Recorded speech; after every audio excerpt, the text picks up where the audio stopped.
have one remaining with the individual, and he's not going to let her leave the aircraft at this time. He made me feel very sure that we had a very real and horrifying threat. We don't know who he was, where he came from, or where he went.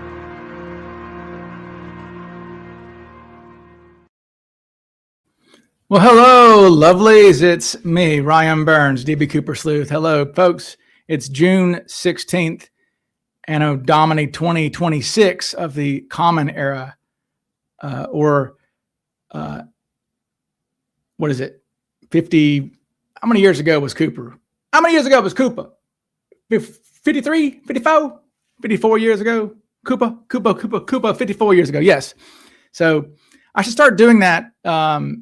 What they used to do in America. So a lot of folks might not realize, but if you go into old courthouses and things, you'll see deeds from like 1840s or something like this. And you'll see where they write something like, it being the year of our Lord 1826, and this being the 50th year since our revolution or something like that. So they often have this like, thing like that where they say it's 50 years after our declaration or something. It's kind of flowery language like that, but that's where we are. So hello, folks. Who we got? Hello, Max. It's Max, 55 years. I don't know about that, Max. Not 50. Is it 55 years? It will be 55 years. That's right. The year of our Cooper. Thanks for saving me from the Grider grip. I've gotten that a lot from people, and I really am thankful for every comment that I get where people say thank you for saving me from that, because look, it really is. I don't blame people who get sucked into it. Dan is I think he's a charlatan, but he is a very good at that sort of thing. He's good at that. So I don't blame people. And look, I mean, McCoy, makes sense if you don't know otherwise. So I don't blame people, but I am glad when I hear these comments. I do see people message me things like this. So I do appreciate anybody who reaches out and says, thank you for saving me from the McCoy stuff. Speaking of McCoy, hey, I've got the book right here. Somebody on the YouTube comments was calling me out today saying, you don't even own this book. I said, well, okay, I do. So, and it's got very copious notes in there as well. So yes, the book that shan't be named. Anyways, how are we doing, everybody? What's up, guys? Hello, Dave Smith. Hi, Chris. Nikki, hello, Oracle. Hello, everybody. Hello, BBG. I know you're watching.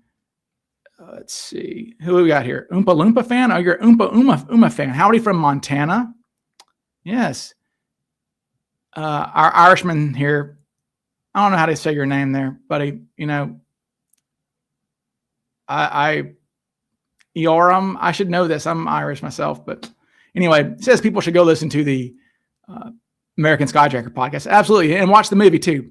Mini Cooper is waving at you. Hello. Hi, man. Hi, Coop. What's up, dude? Ryan, who is your favorite member of the Breakfast Club? Allison, Guy, myself. Yeah, I would agree with that. Allison, sure. How far would Cooper get today? No, not very far, I don't think. I did see something about the cigarettes you sent. I didn't get that. Nukes. I did see it, and I don't get it. Ryan, what was in the bag? The mystery bag? Well, my guess, of course, would be, well, we know what it wasn't. It wasn't anything used in the hijacking itself, like in the actual hijacking part. So what was in there? Yes, of course. You want to know what's in yourself, Mystery Bag 305. What lunch? Somebody says lunch. Jay. Yeah, that wouldn't surprise me. Cheeseburgers. Watching from Dallas, Fort Worth, Texas. Love the streams. Yes, Dallas. I always have to stop at Buc-ee's whenever I come through Dallas. The European mind cannot comprehend a Buc-ee's gas station. Mittens the Kitten says, if we knew, it wouldn't be called the mystery bag. That's correct. Let's see. I would say that definitely had a gun in there. I have people who've seen this channel know my stance on that. Every other copycat had a pistol, even if it was never brandished. They discovered it later that these people had pistols. So Cooper has to have a secondary threat in case somebody says, hey, your bomb is a hoax or whatever. Car keys, possibly. The bag had no funny stuff in it. Thank you, Seth. His broom to fly off the ground. Yeah, I could probably make an AI video of all the goofy things he could have had in there. But Max says military boots like McCoy. Yeah, that's a possibility. You know, you can certainly put boots in the mystery bag. Ryan Nuke says it's a spoof of Greider's parachute. Ah, okay. I'll have to look that up. I'll bring it up next time on the channel there, buddy. This is Vince. Yeah, okay, Vince. Mary says the gun could be more likely in a coat pocket. True too. Yeah, yeah. Whether it's in his coat pocket or in a bag. Yeah, Mary, probably at that. I still am of the opinion that the bag had to be in the briefcase. So it might not have been a lot in it. The bomb may have been in the bag originally, right? And then he takes it out of the bag. But the bag still had some depth to it, it seems. Nancy House described it as having some height to it, about 4 inches. So something was in there. But we still don't know. It's called cloth, canvas. Tina called it a plastic shopping bag. I guess I'm going to stick with Tina, honestly, because she was the closest to it. The mystery bag contained a chihuahua that he intended to repatriate to Mexico. You quiero 200 pesos. You quiero Taco Bell, an ankle pistol. Yeah, well, CooperCon 2026. Any new updates on schedule and new info? No, we're going to have maybe 2 new suspects at CooperCon being talked about for sure. Yeah, definitely we're getting there. I wanted to jump into something really quick. For those who didn't see my Facebook post about this, Dan went on the offensive, I guess, back in February. So I am just now making this video recently about Dan admitting that the parachute was returned to him, which is hysterical. But I did find an article from the water carriers. This lady, Jen, nice lady, Jen Kocher, the author of this article. She's written several articles, but look, me and Larry Carr spent over 3.5 hours on a video call with her, trying to explain to her why McCoy's not Cooper and why Greider should not be trusted, yada, yada. But she keeps going on. But she has a new article out, this Jen Kocher, and she talks about this parachute being returned. And I'm going to share this quote.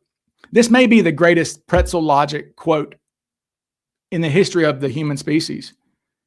I actually mean that. Like this is the dumbest thing you'll ever hear a human say, I think. So let me pull this up. So here's the article here. There we go. All right. So yeah, there's them. Of course, there's Rick and Shanti, who are good people. I wish them the best. I'm acquainted with them. They're good folks. That they don't, obviously they want to believe their dad was Cooper, and that they know I'm out here saying this stuff, and they're still friendly. So it's no hard feelings toward them. I mean, I understand that. But again, I don't dislike their father. There's no insults to their dad, right? It's just, it wasn't Cooper. But anyway, this article, this is the 4th part, okay? In the 3rd part, she mentioned me and Larry. And then to combat me and Larry's expertise on the case, she pivots and says, well, Lars Larson, a radio host in Portland, says this. Like, okay, well, what does he know? Anyways, in this article, we see some stuff about Dan, yada, yada. The stuff being returned to Dan. Okay, here's the quote here. This is all-time great quote. The FBI has now, this is Dan Greider talking. The FBI has now provided their conclusion that McCoy was Cooper simply by not telling us that this parachute isn't it. It's a default conclusion, but a conclusion nonetheless. McCoy was Cooper and the FBI just told us that.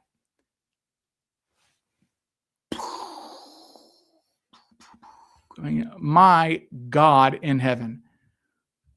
That is just out of control, is it not? I mean, is that not the most insane thing that you guys have ever come across? Like, what the hell is that? So by telling us it's not, so by returning it to us, they're actually telling us that it is. So by not telling us I can't even like follow it. I mean, it's preposterous, isn't it? Let's try that again.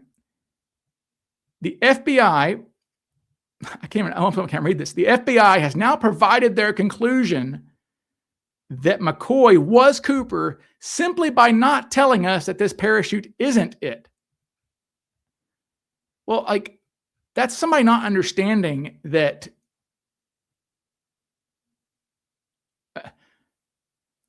it's a default conclusion, but a conclusion nonetheless. McCoy was Cooper, and the FBI just told us that.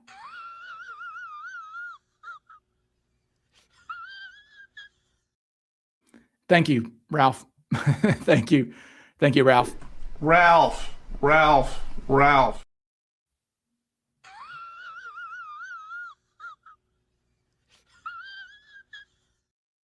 Yeah, there we go. Sorry for that, showing that over and over again, but my God. Yes, anything to not seem wrong. He's loco. Yeah, it's the stupidest thing you'll ever hear. And yeah, thank you there. Yes, exactly right. The FBI also never directly told us you weren't Cooper, therefore you must be. Like, what? This is like every fallacy a human could come up with, like put into like a witch's brew, and then like drank, like a berserker drinks the blood of his enemies. This man drank the blood of all fallacies that humans have ever spoken, all combined into one. The FBI has now provided their conclusion that McCoy was Cooper simply by not telling us. Here's the thing. The FBI do not comment on false leads. That's what this is. The FBI do not comment on false leads. That's why they're not making a comment on this. Imagine if the FBI made a comment on every single false lead they had. Like, that's all they would do. So, yeah, and as I say in my video, there's no way to spin this. I mean, the FBI would not return the D.B. Cooper parachute to a citizen. They just wouldn't. And some people have made the comparison. Well, the FBI returned the money, some of the money to Brian. Different, obviously. Like, there's a difference between, and again, the evidentiary value in the money is limited, right? We know it's the Cooper money. What else can it really tell us? I mean, it can tell us things now, but back then, and again, the FBI got to keep 13 of the bills. I mean, I don't know if I have to have that picture up there, but probably not. But yeah, I mean, the FBI got to keep, some of the money. The FBI did get to keep around 13 bills maybe, and some of the shards, right? And what's funny is that money, there's a great story that Tom Kay tells about the money being found in like apparently they sent like, Tom was going to test some of the money from that the FBI had, and something like they sent the money to, like, the Seattle office sent the money to the Phoenix office. I guess it's Phoenix, where Tom Kay is closest to. And they let Tom do some stuff with it. And then years later, like 2 years later, they're like, somebody in the Seattle office is like, wait, where's our Cooper money? It's just still sitting there in the Phoenix FBI office. All this Cooper money was just sitting there. This is what the FBI got. So it says 13, but that looks like 5. I got it. You could probably piece together 13 there, but yeah. And apparently the black is from the fingerprint chemicals or whatever that were put on some of them. But yeah, it's not April 1st, that's for sure. But all right, just reading somebody's stuff. Oracle, there you go. Thank you, dear. The FBI is an information gathering institution, not an information sharing institution. Precisely right. Yeah, they're not going to tell you these things. Yeah, I suppose the Harris slide is sitting somewhere too. Absolutely it is. But yeah, so the D.B. Cooper money was just sitting there. But yeah, the Cooper money being returned to a citizen is different than the parachute, right? I mean, look, Norman Hayden had a hell of a time getting back the parachute that was left on the plane. I mean, there's no, what evidentiary value really is there in the parachute that was left on the plane, especially back then. You know, maybe now you could say there's some DNA on it or something like that, but back then there's no evidentiary value in it. But yeah, and it took Norman Hayden like 5 years to get the parachutes back, or to get his parachute back from them. But yeah, this is stupid. Ryan, are you going to join Jen? Ryan, are you going over the same stuff every month until you leave this earth? I have to, thanks to Grider. I have to keep doing it. All right. What if the serial numbers recorded are all fake? I don't think so there. Is Dan going to skydive with the chute? He would die. As I've said, it's not even an operable parachute. Like it's misaligned. It's not even an operable parachute. Ryan, any more info you can give us on the CooperCon suspect? Think there will be anything new this coming CooperCon? Well, a new suspect, perhaps 2 new suspects. McCoy.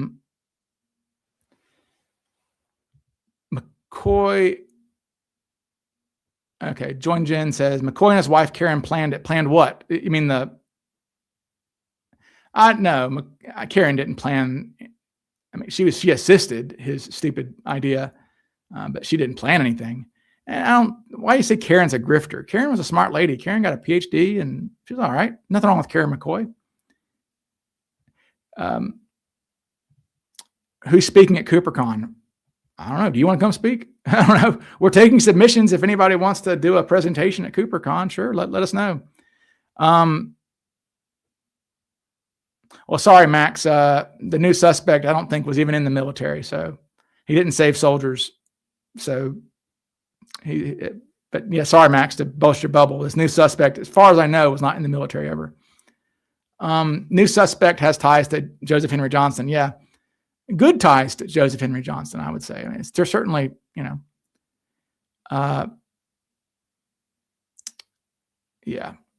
Okay. My great grandmother didn't have a lisp. Yeah, that's something else too. In this article, let me go back to it. One thing that's in here is that they kind of take some shots at, oh, I love this.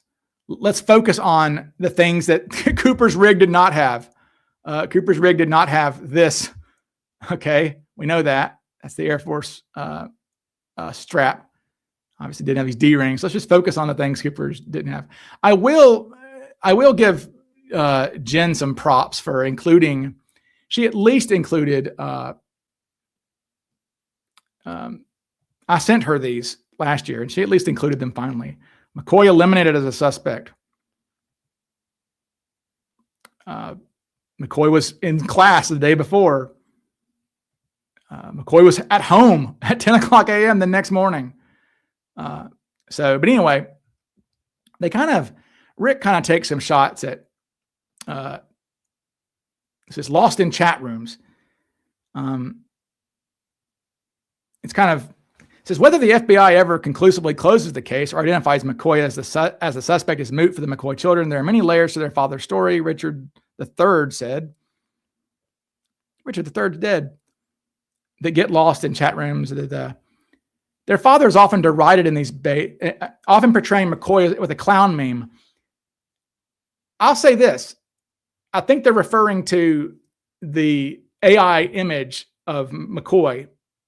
Now, I have learned that I will change that because I was mistaken. I had McCoy in a red jacket. It was actually a navy jacket with pinstripes, but he was wearing a loud pink shirt, a loud tie, blue bell-bottom jeans. It was very conspicuous. So I will have to change that. But the thing in here, it's like they've adopted an attitude of anyone but McCoy, Shanti. Shanti's a great lady. But I mean, well, it's not anyone but McCoy. Your father just doesn't pass the same muster as anybody. I mean, there's nobody, I'm sorry, but much of the evidence they have is distorted or wrong, including that he and Karen McCoy had been home in Utah over that Thanksgiving weekend. I mean, we literally just saw that, didn't we? There, the McCoy residence, on Thanksgiving. people were talking about it. So anyways, the one thing though I wanted to comment on is that Richard III, call him Rick. Richard III said there's much misinformation when it comes to his dad, including a report that he has a speech impediment. He didn't. I have no idea where some of this stuff comes from. I mean, well, for one thing, it comes from the daggum book that Dan loves to throw out there. Let's see. This is from the Real McCoy book. Richard wasn't visibly deformed when he was born on December 7th, 1942, but the cord under his tongue was too tight for him to speak clearly. That had to be cut, leaving him with a slight lisp. Okay. Well, we've got, let's see. This is from FBI agents interviewing McCoy. Oh, Freudian slip. I knew it. He was Cooper. Ryan knows he was Cooper. During the interview with McCoy, it was noticed that he talked with a noticeable lisp or speech impediment. He rolled his tongue when attempting to pronounce certain words. Then we've got, let's see, this is the pilot of the plane. His name was Hart. Pressed the view that, or Owen was his name, the co-pilot, Owen. Owen pressed the view that subject's voice was higher than normal pitch or disguised. Well, we've also got another person saying he had a high-pitched, this is a person from his town. I think this is Rob Van Operen, his buddy who turned him in, describing McCoy. This high-pitched voice when excited. Definitely not Coopery. But yeah, so your dad had a speech impediment. I mean, sorry. I mean, again, Rick, you're a good dude. It's got nothing to do with you guys or your father. It's just, I mean, I like a lot of the suspects. I like your dad. I would have liked to have met your dad, but let's see. I have made Grider clown memes. I know. There you go, my Irishman. Yes, the Irishman says there's a difference between calling McCoy a clown and clowning on people who push McCoy. Yes, exactly. Bag may have contained military night vision. I don't think they had that. I mean, they had very primitive night vision. Like there was a scope that some guys had in Vietnam, but as far as night vision, like goggles, somebody in the comments can let me know. I don't think so. Hey, John Smith. First time catching you live. Love your work. By the way, something that Mrs. Sleuth, who's English, and I were discussing is in England, when they book you as like a John Doe, it's John Smith and Jane Smith. And I'm like, my problem with that is that I was telling her, I was like, that's Doe is better because I know that there are people whose last names are Doe, but why book them in the most common name ever? Like John Smith is, pretty common. What was the movie on the flight? Terror. They were watching the Twilight Zone episode. Terror at 30,000 feet with William Shatner. There's a thing on the wing. There's a skyjacker on the wing. Is the 727 still around? No, it was scrapped for metal in Mississippi of all places. In like 93, I think. It's really sad. It's not quite as dramatic as like the Titanic, but or not the Titanic. I'm sorry, the Olympic, right? The Titanic had a sister ship. A lot of folks may not know that, but the Titanic literally there's an exact replica of the Titanic. Olympic came first, so I guess Titanic was a replica of the Olympic. But the Olympic sailed for 20-something years and was a great ship. And when it went out of service, they just scrapped the damn thing. And it's like, oh my God. I mean, some of you people who, I'm sure some of you listening have gone out to see the Queen Mary. The Queen Mary, I think, is like a museum ship. It's like the only ship from that era of the Titanic-ish. It's a museum ship. And it's like, man, if they had had the foresight to preserve the Olympic, there would be a full-scale Titanic replica museum that you people could go see. But yeah, they should have at least preserved I don't know, it just stinks that somewhere Cooper's seat is in a landfill or something, or what's left of it. They just didn't, I don't know, they didn't think ahead. No, Dan Grider's show is full of lies. He's a nice guy, but what he says isn't. Max, he is not a nice guy. No, he is a snake. He is a snake. A total snake. No, Dan has restraining orders against him. Dan has defamation lawsuits against him. Dan has assault arrests on his record. No, Dan is not a good guy. No, not at all. No, sir. Okay. I never booked in a John Doe. A real John Doe, you're saying? Or obviously you booked in actual John Does, Chris. Chris, I had to have you on sometime. We can talk about that. All right. First, yes, she says goggles came in the 70s. Nicole does. Yeah. The scopes were used in the military in the 60s. Yeah, because Ted Braden famously had a night vision scope. I think there's a story about him smashing it on the ground or something. Broke it. I don't know. Do more Shatner impressions. I can't do Shatner. I'm not a good impressionist with Shatner. Olympic did ram a submarine in World War I. That's correct. Yep.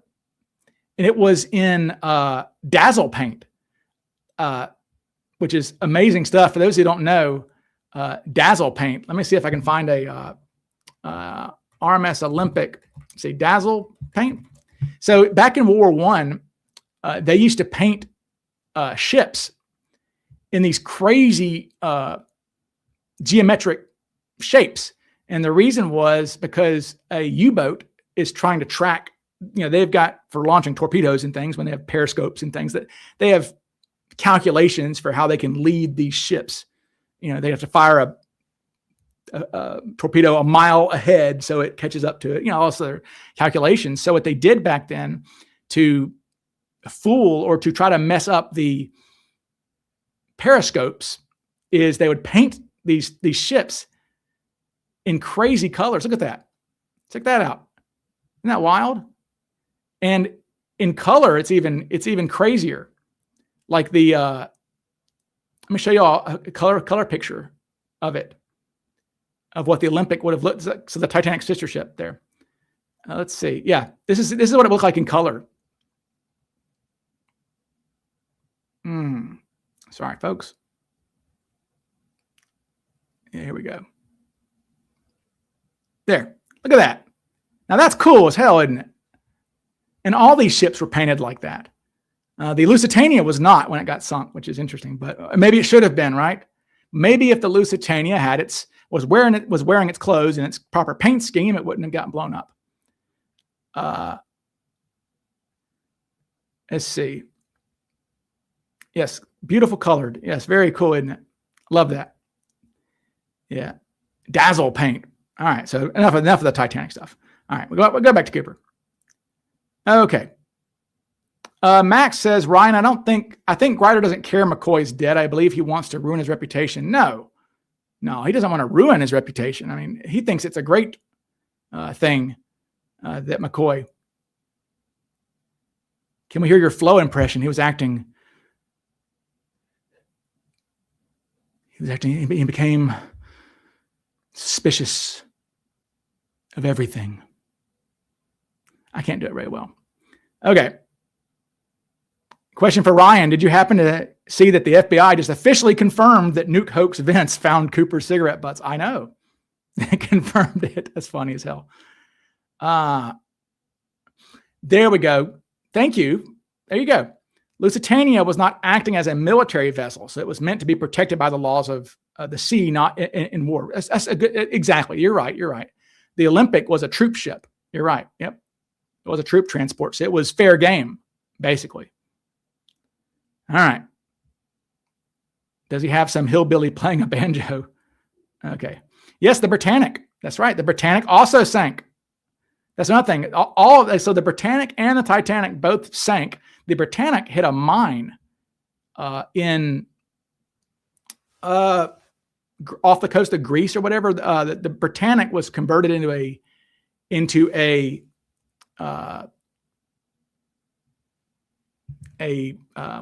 hospital ship. That's what they would call it.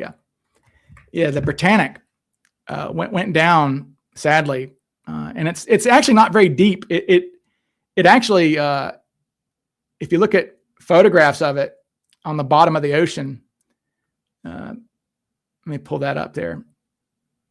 Yeah, if you look at photographs of the Olympic or of the Britannic, it sank in such shallow water because it was off the off the coast of Greece, sank in such shallow waters that it actually hit the bottom of the ocean before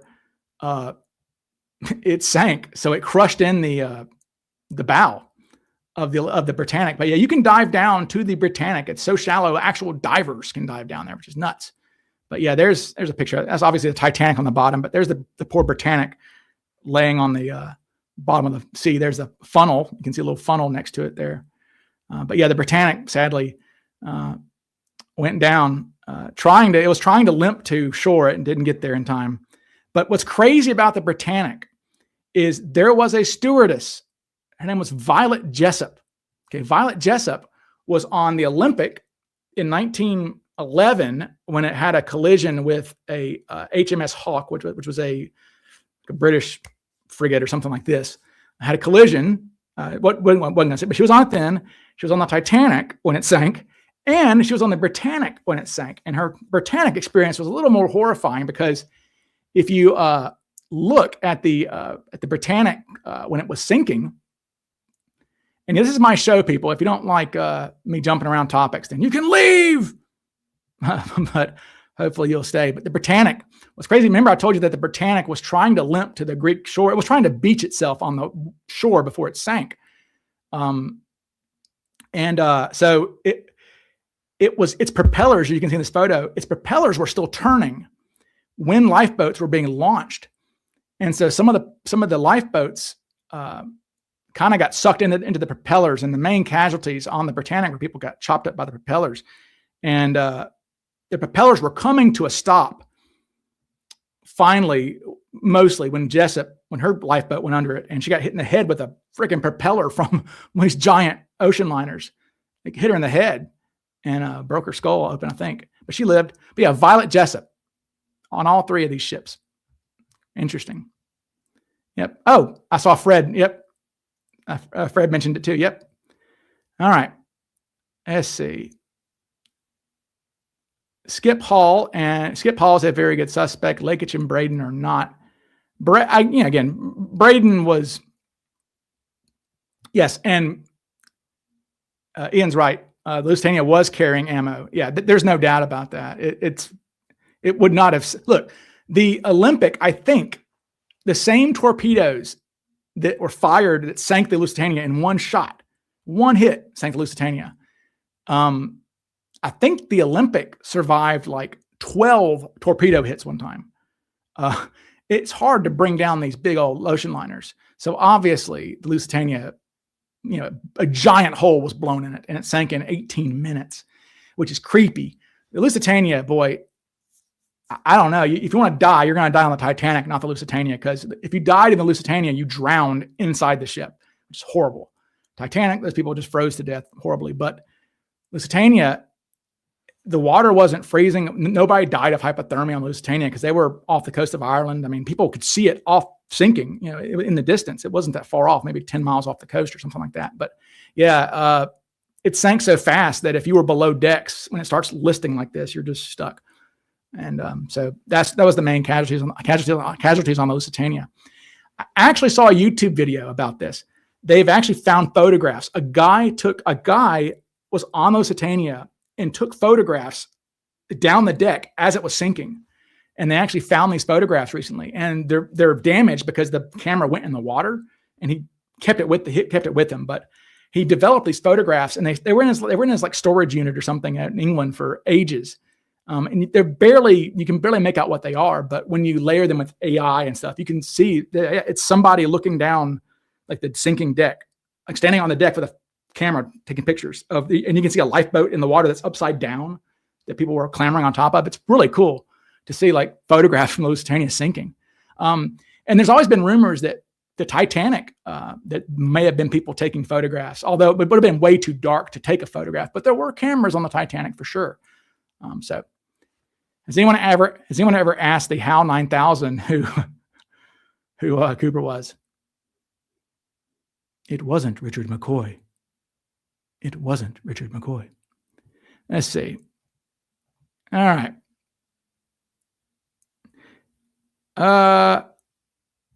Grider flashed a photo of you on his live stream one Sunday, just as he does with Jennifer.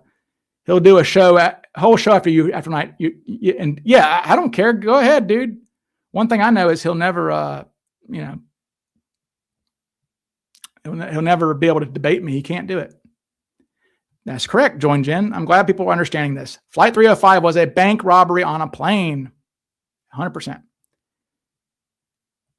Question, have you ever been boots on the ground in the Cooper drop zone looking for evidence, or is it all gone and there's no reason to be there anymore? Hey, man, if I lived in that area, yeah, I would definitely, let me see. I would definitely try and contact property owners and just for the hell of it, go out there with a metal detector or something. It's my opinion that Cooper, probably took everything with him, given the kind of guy he was, right? But, yeah, I would say that there's an area, Chris Brower located this area recently and posted it on the Facebook group. And those of you who are on the Facebook group, if you don't have a Facebook, just make a fake account or something and join the official DB Cooper Facebook group and check out the DB Cooper mystery group as well. I think that the area that there's a heavily wooded area that's actually right under where it would have been when he jumped out. Yeah, okay, there we go. Yeah, so I'll try and see if I can pull this up for you guys to see. I wonder if I can share my my screen here. All right, let's see if I can do a screen share of. Okay. Okay. Yeah, I don't know if I can. Whoa. Okay. Let's see. Goodness, stop zooming out like that. Stop zooming out like that. Yeah, so there's an area right there. So if we look and see here, bear with me, people. Where are we? There we go. Highland right there. So Highland is right about, this area right here is right about where Cooper jumps out. Look, this is really heavily wooded area right here. If I lived there, you're damn right, I would figure out who these landowners are and I would contact them and say, hey, look, I'm a Cooper researcher. If I find anything on your land, you can get the credit for it, whatever. That's kind of how you do it, is you say, like, I'll give you whatever or whatever. But yeah, there's no harm in traipsing through these woods and seeing if you found something that's buried. Take a metal detector, because it wouldn't be on the ground. Erosion would have taken it by now. But yeah, that's where I would definitely look. Okay. The Facebook group is awesome all the time. It is awesome. It's all Cooper all day long. Yeah. You're 24 and you're from Vancouver. Oh, well, like I said, I would go out there, and if I lived there, I would definitely get some exercise. What about wind drift though? Well, again, the drift is going to take him only so far. Cooper is, let me do that again. Let me do the, let me share the screen again. Okay. Yeah. So the flight path, he's jumping out around here, and he's going to drift as far out as here. So right around here is about 2 to 3 miles. Right here is where he's going to land, if he's somewhere around there. So somewhere around there is where I would search. So yeah, the area right where he would have landed is kind of fair game for sure. So I would, like I said, I don't think there's anything there, but how do we know? Good question, Good Freshies, good question. Late pull, early pull, and why? Well, you've got two, I don't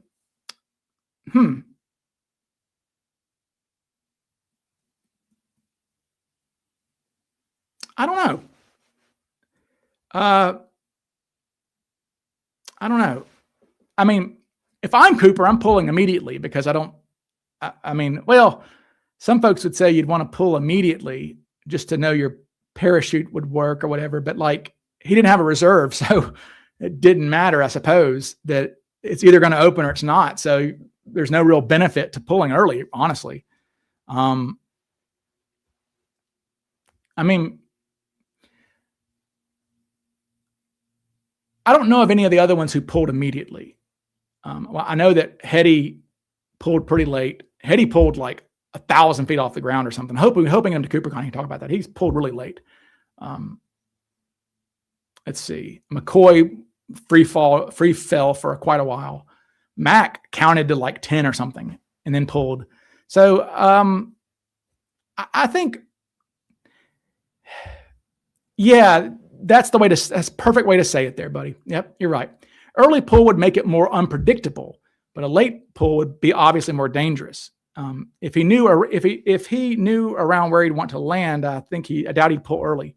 Yeah, I guess if I had to bet, I would say you pull late. I mean, you can count. I mean, you're not going to hit the ground. I mean, it's hard to say, right? Because what is Cooper seeing? Is Cooper just seeing clouds beneath him? Or is it more visible than we think? We have the pilots saying that they could see notable landmarks. So obviously it wasn't complete cloud cover. And there were witnesses on the ground at the time who said that they could look up and see the plane or whatever, so I think it was spotty, there were spotty,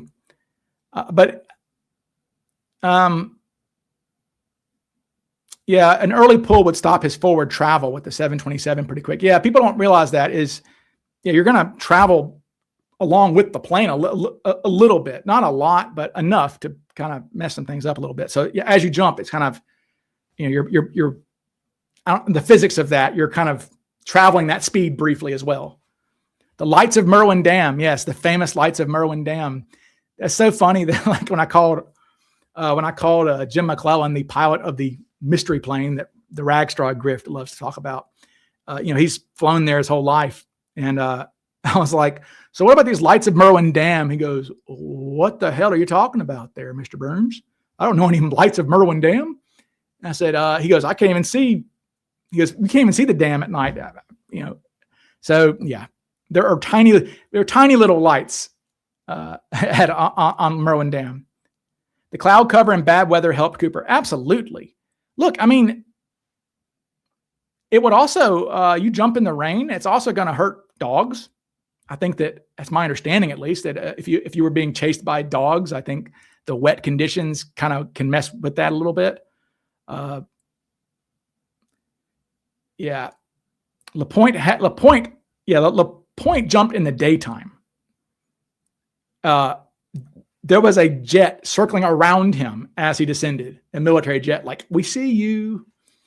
And they said that he was like flinging his arms up and down, like, the pilots were like, he was like shaking his fist at us as he's in his parachute because he knew he was caught. But why do you jump in the daytime? What are you doing, man? Crazy. I would pull late. Yeah, I think you want to. I think you'd want to pull late would be my guess. I don't. If you don't have a reserve, then I don't know what advantage there is to pulling early. The only one would be, there's some thought, Mark Meltzer says that you could squid off the back of the plane. So basically you get on the stairs backwards, you're facing like the cockpit on the stairs, right? And then you open your parachute and the wind just catches your parachute and pulls you out. The wind pops up in your parachute and sucks you out.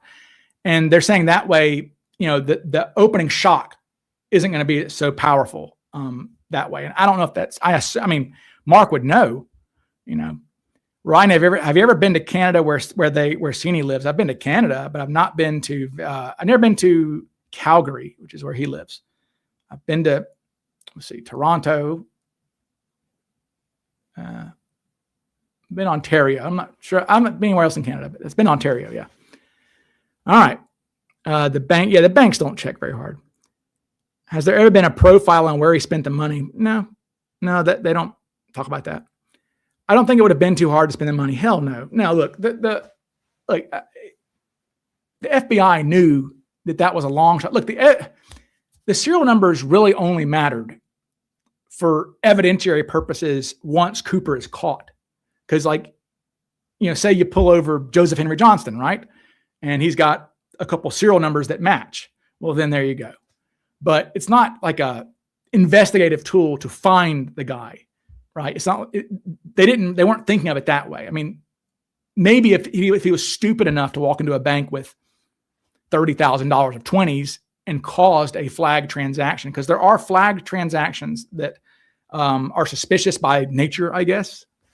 And large cash deposits will cause a flag transaction. And yeah, if a guy had walked in with a bunch of 20s, then yeah, they would have searched. But yeah, nobody's checking that crap. It's just not, what about the missing 411 in the drop zone? The Fazio farm had cow mutilations, Bigfoot seen around Mount Rainier. Yeah. I mean, I assume cattle mutilations are just, I don't know. I was saying wolves, but we don't have wolves, do we? What did Bruce get right in his book? A lot. I mean, Bruce got everything right that he was able to get right at the time. Okay, so Bruce was limited. Okay, Bruce was very limited because he didn't have, at least in the first editions, he didn't have access to the 302s. So,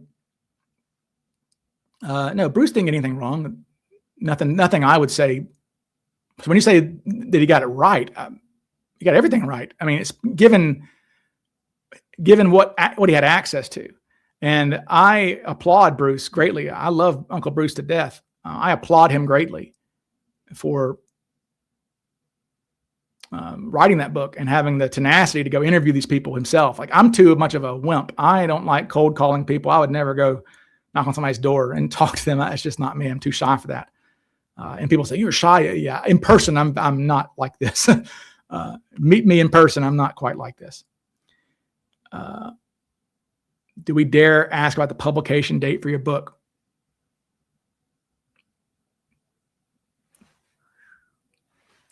I heard he tried to talk to Tina.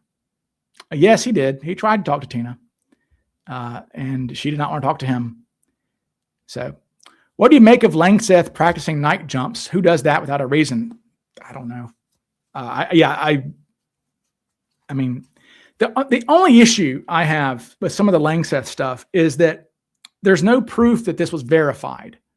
Okay, so like when we say that Langseth had been practicing night jumps, that's what somebody told the FBI. There's no documentation in the Langseth files, and there's like 100 pages of Langseth in there. You can go on my website, norjack.org, Argon mateys. Hey, is there any argon on the tie there, Mr. Cooper? Hey, Tom K, is there argon? Anyway, argon. I don't know where I was going with that. What was I? Norjack.org, norjack.org. Yeah, but there's no there's nothing in there that's like we contacted wherever Langseth was jumping and asked them to verify that he had done night jumps, things like this. Maybe they would have gone down that road if they hadn't eliminated him accidentally. Okay, remember they accidentally eliminated Langseth, okay, because they thought that Langseth was born in, Mary Johns, help me out. What was it? They got it. I think Langseth was born in like 1934. Yeah, that's what it is. I think Langseth was born in 34, and the FBI files said he was born in 44. And they're like, well, he's 27. No, we don't want a 27-year-old hijacker. So they eliminated him. But then, like 5 years later, there's an addendum that's like, oops, our bad. He was actually 37.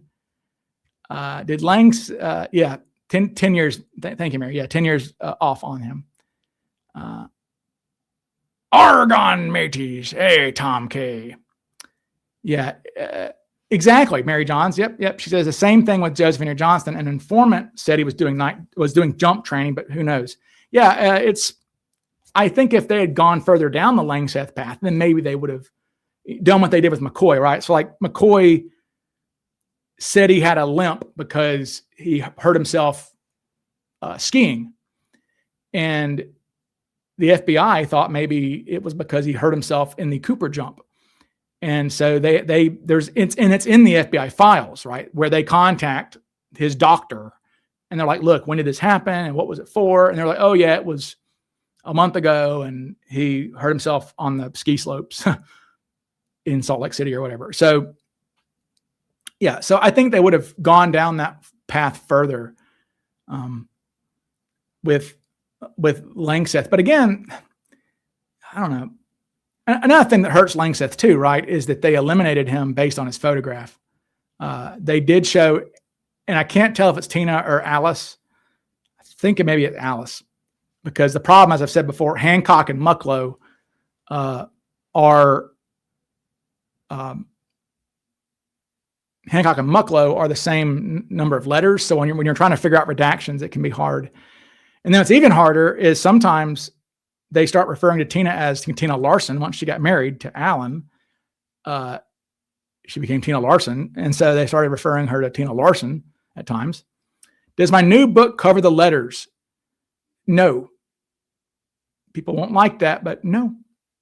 I don't think I mentioned them at all. I have reserved the right to not include the stupid letters because I just don't think a guy who's going to take matchbooks off a crime scene is going to write letters. That's serial killer crap. You know, I don't. Cooper's a bank robber. I don't know. I just don't put any stock into that crap. It just seems so dumb. So no, but yeah, no. My Tina Barr chapter actually is probably the best chapter. It turns out, incidentally, I remember I messaged Chris Cunningham. I was like, you know what? I'm going to have Tina Barr be like 2 paragraphs of this book. And he's like, you can't do that. I was like, by God, I will. Because again, I don't think it's relevant. It's not. Tina Barr means nothing. I mean, what does it, can Tina Barr get us closer to finding out who Cooper was? I don't know how it would, not given what we have. And it just doesn't help.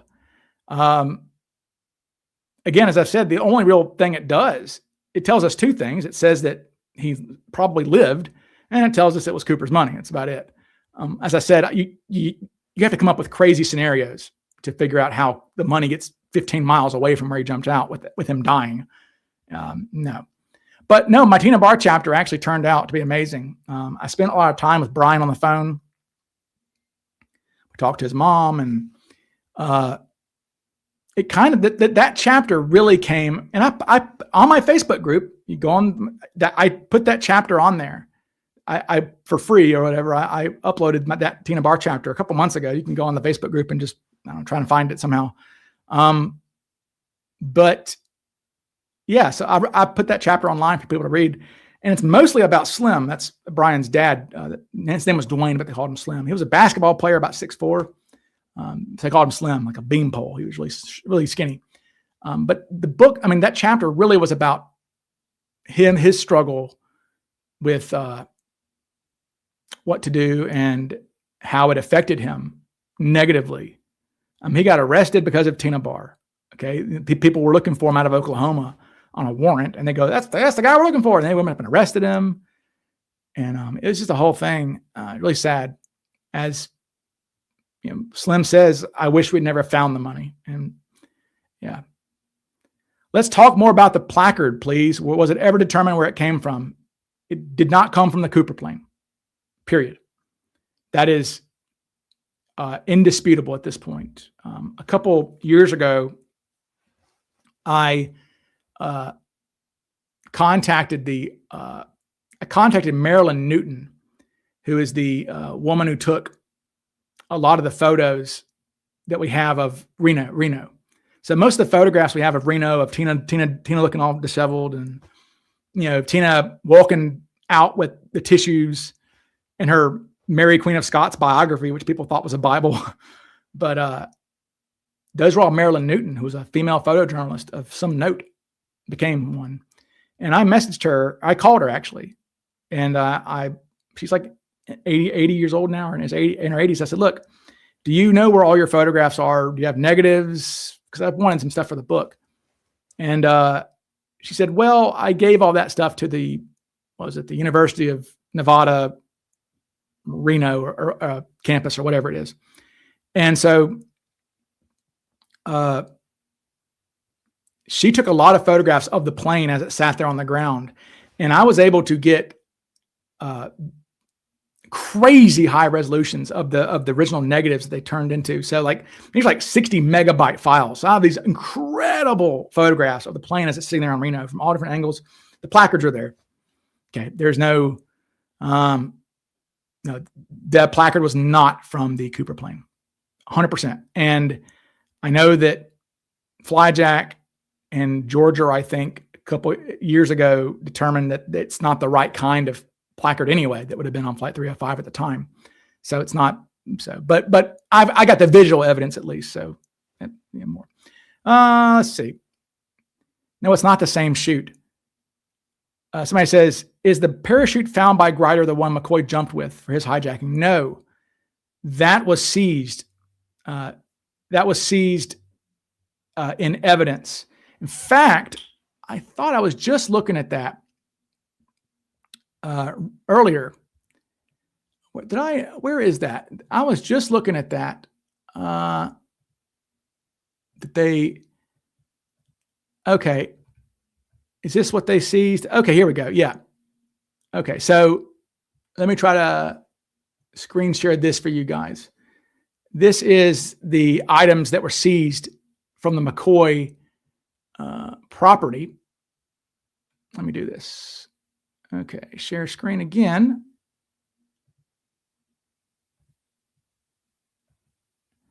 Okay, there we go. So you can see there, this is what they seized from his house on two days after the hijacking. His brown striped sport coat. So that's actually what he was wearing. I thought he was wearing a red sport coat, but it was like a navy colored sport coat. Well, you can see down there, where is it? Right there. I don't know if you can see my cursor, but the parachute, black and white, some trim. So yeah, that's the parachute that he jumped with. So they found the parachute and they seized it. So I don't know. It'd be interesting. I don't know where that parachute is or any of this stuff is. But so this is all the stuff they found in his house. Oh, and they also found $499,000. No, $499,960 because I think he had taken out $40. Large cardboard box containing pistol, glove, black gloves, cardboard box. Oh yeah, there we go. Oh, and by the way, also located in the box was U.S. currency totaling $499,970. There we go. I love that. Like, and also, in case you were wondering, so yeah, that's what they found at the McCoy search warrant. So, all right. Did he have to pay the $40 back? $30, yeah. Okay.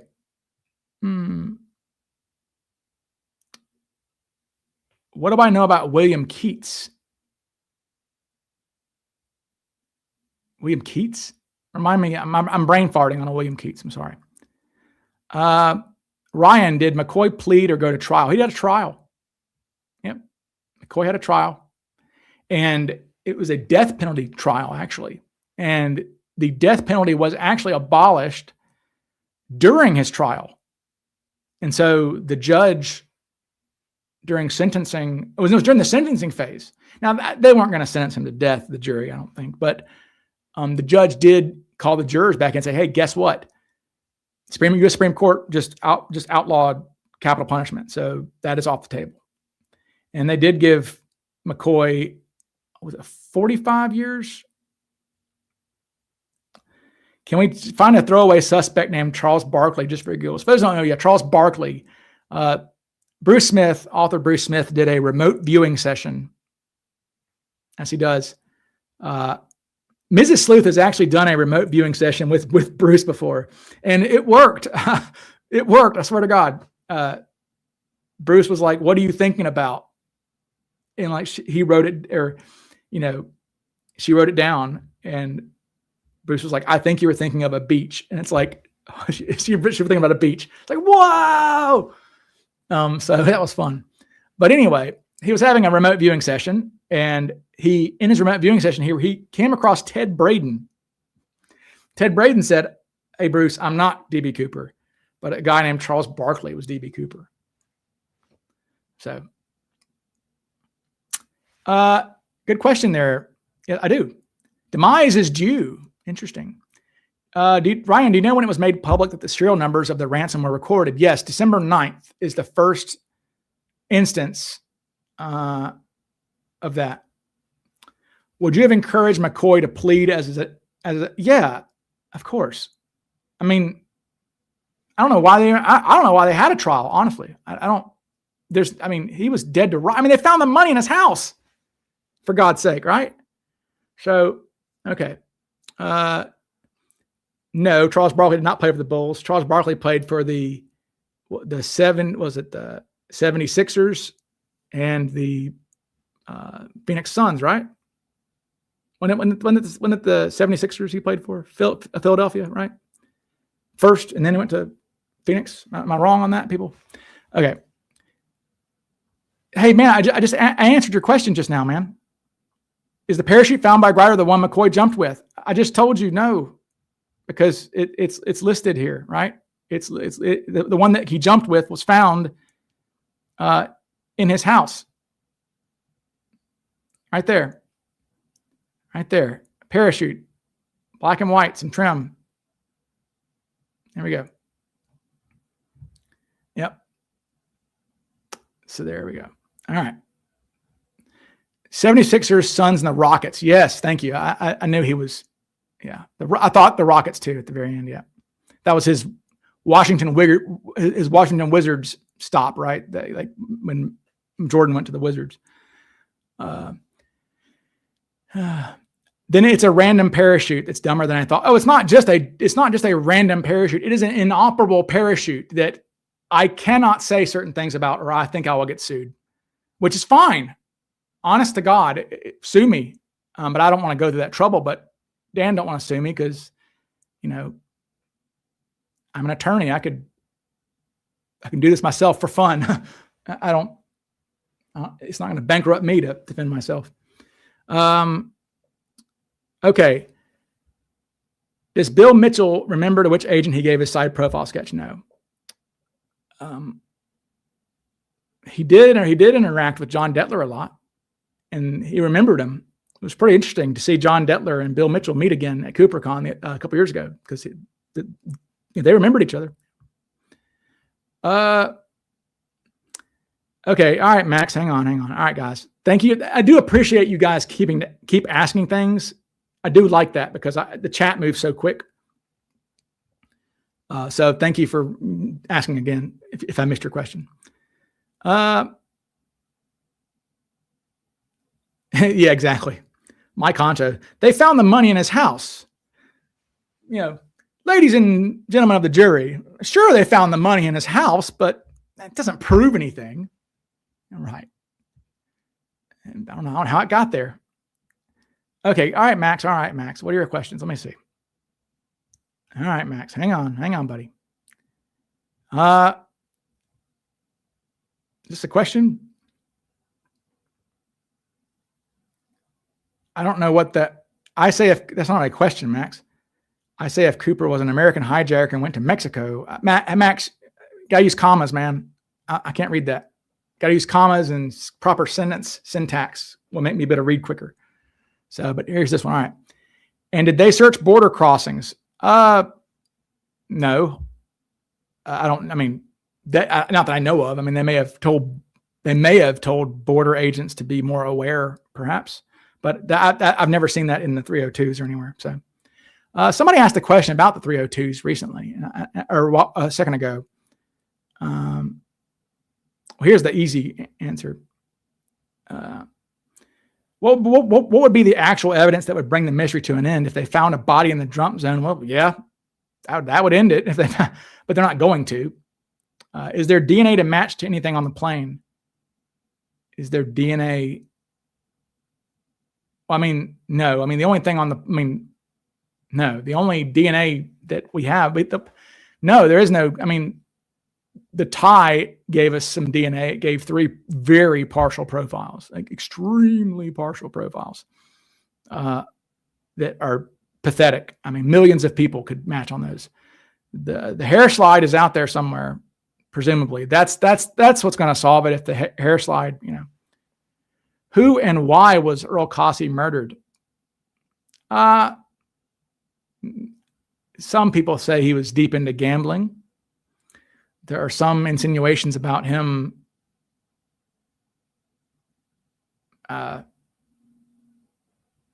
with students. Let's say that. But there's some things there. He's a teacher. What's up, Mr. Cooper Sleuth? YouTube doing me dirty and not giving me notifications for you, even though they're on. Maybe my lives, if somebody has the bell clicked or whatever, surely my lives, it'll let you know when I'm on, right? On your phone or whatever. It's definitely not the same parachute. Okay. Okay, good. There's the question. Thank you. Do you have any indication or notification of what 302s will be released ahead of time? Sort of. Okay, so it's kind of 2 questions. Okay. Yeah. Okay, so let me try to find something to show you guys, because it'll really help you understand how they went through these files here. Okay. Give me a moment to find where this is. I always mess up where I put this. There we go. Here we go. Okay. So the files are organized like what you're about to see. Okay, this is how the files are organized.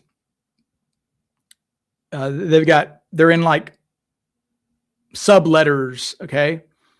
So now at the end, so they would have started out. Well, the first thing they did is they started out going through all the files in chronological order that were either sent to the Seattle office. They were either sent to the Seattle office or from the Seattle office. So there's like 40,000 pages or 50,000 pages of chronological documents where they sent to people or were sent to them. Then they got into these subfolders, okay? And they went through these in order, okay? And then at the end, you'll see sub JJ is the grand jury stuff. Then after that, when they got done with that, they went into the suspect files, which are numbered 1 to, I guess, 1162. No, is it? Wait, might be 10. Yeah, I think it's 1062. 1062 is LD Cooper, who's the last suspect. Number 1 being Joseph Henry Johnston.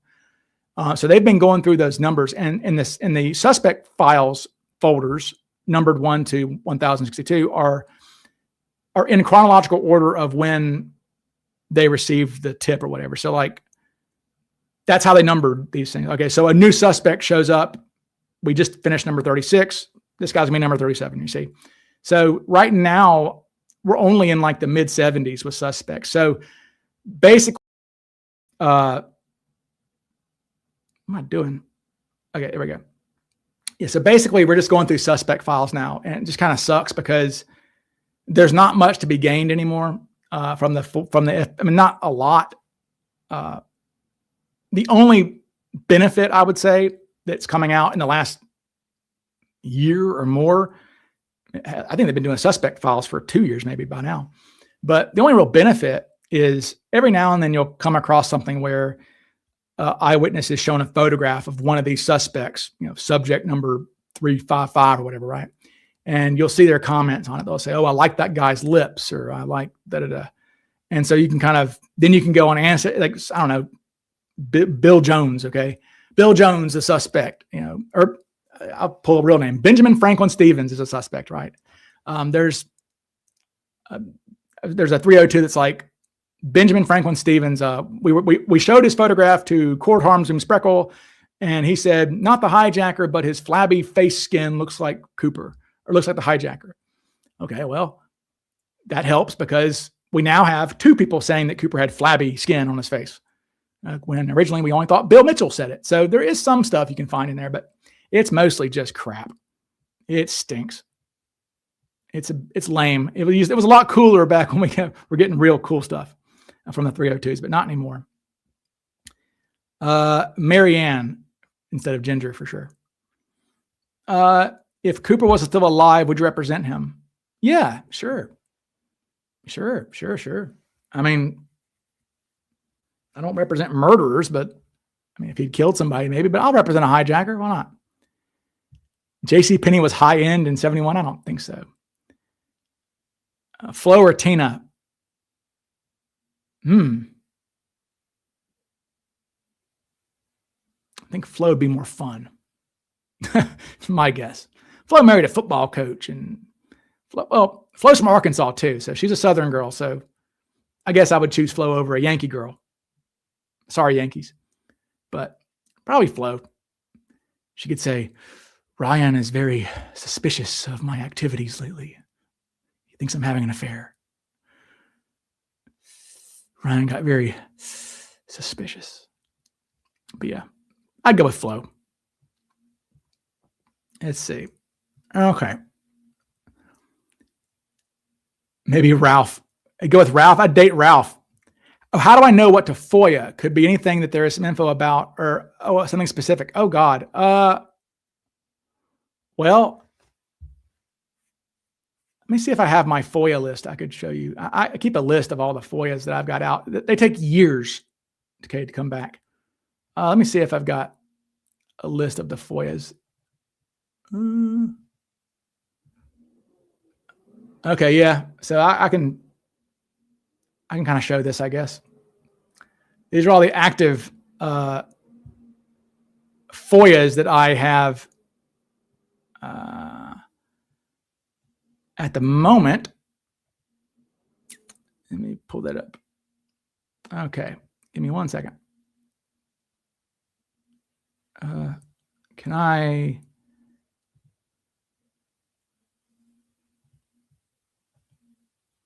There they go.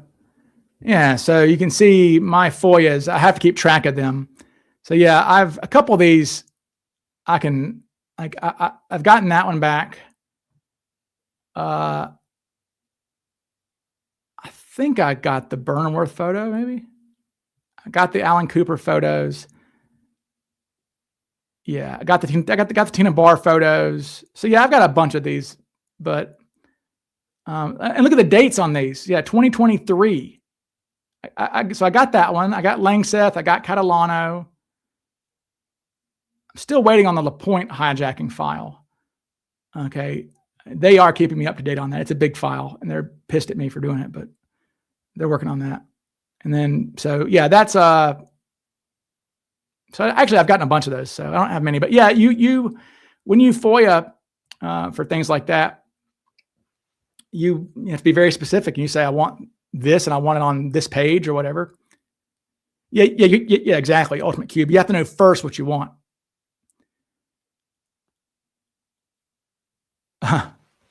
Okay. Yeah. Ryan, as a lawyer, what is the funniest way you saw someone try to get out of jury duty? Well, I did have one person said they had chronic diarrhea that was uncontrollable at times. And so I was like, okay, get out. The easiest way is like, just to say, like, I had one guy who said that he thought there should be the death penalty for misdemeanors. I was like, okay. Yeah, I know you don't believe that, I assume, but okay, gone. It's not hard to get out of jury duty at all. Not at all. The passenger Keats. Yeah. Keats. Okay. He's talking about William Keats, the passenger. Yes. It's weird. Yeah. William Keats, when they're flying to, I get them mixed up if it was Great Falls or Missoula first. Well, thank you, Max. I really appreciate that comment. Yes, we sat next to you during the Mac movie. Yeah. Okay.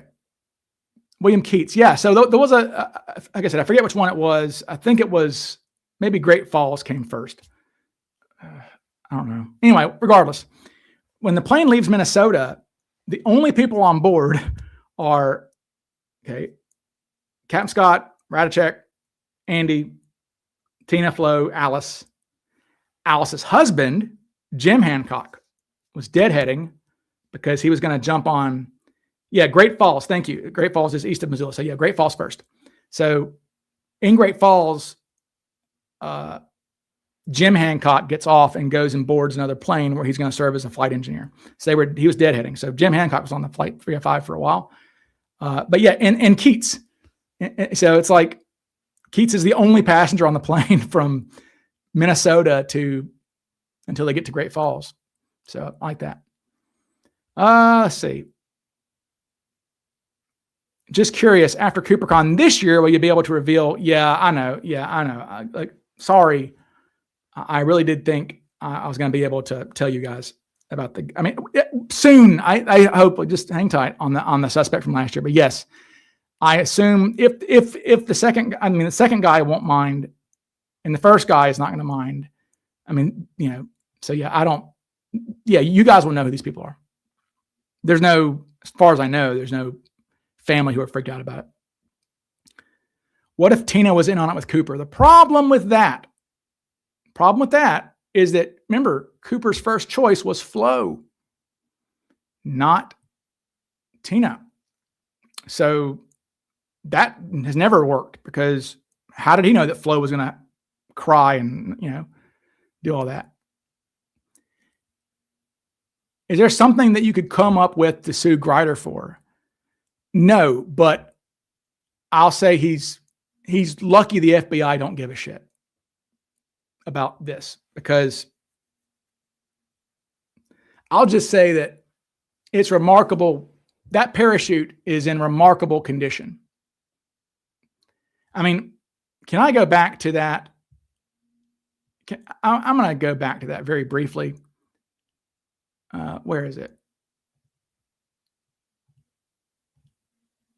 Where was it? Sorry, folks. I'm going to go back to this. Bear with me, people.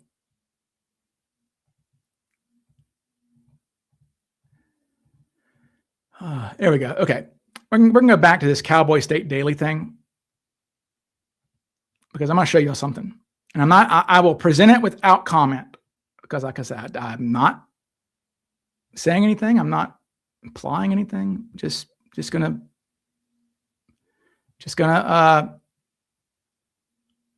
point out something here. Is this? Oh wait, that's not the pictures. Is this the one that's got the parachute pictures? No, this one. I'll just say that. I thought I could zoom in on that. Am I not able to zoom in? No. Okay. So, but I wish you could see it clearer and more close up. But yeah, I'll just say that's in good. I don't think this is stainless steel. I don't think that D-rings on parachutes are stainless steel. I could be wrong, but I don't think so. And I'll just say that's in pretty damn good condition to have been in a shed for 50 years in North Carolina, a non-climate controlled shed. It's in great damn condition. And it just so happens to match exactly Earl Cossey's erroneous description given to Bruce Smith. That's all I'll say. That's it. I didn't say anything. Not saying anything. But yeah. What do you mean the hair slide is still out there? Where the hair is found on the headrest not tested? Tested for what? They lost it. They took the hair. It was two hairs, it was a arm hair and a head hair, and they put them on a microscope slide, and they used it for hair microscopy, which is now junk science. A lot of convictions were overturned because of this. They used to compare the hair of a suspect to the hair of a hair found at the crime scene, right? Oh, it matches. You killed her because your hair matches or whatever. And that's why they had Cooper's hair. And I know of only 3 people whose hairs were tested against Cooper's. McCoy's hair was tested. Ralph Silkwood's, the DJ who faked his own death in 72, in 71, his hair was tested, and Orville Lyons, his hair was tested. And after Orville Lyons' hair was tested in 1984, the hair slide is never seen again.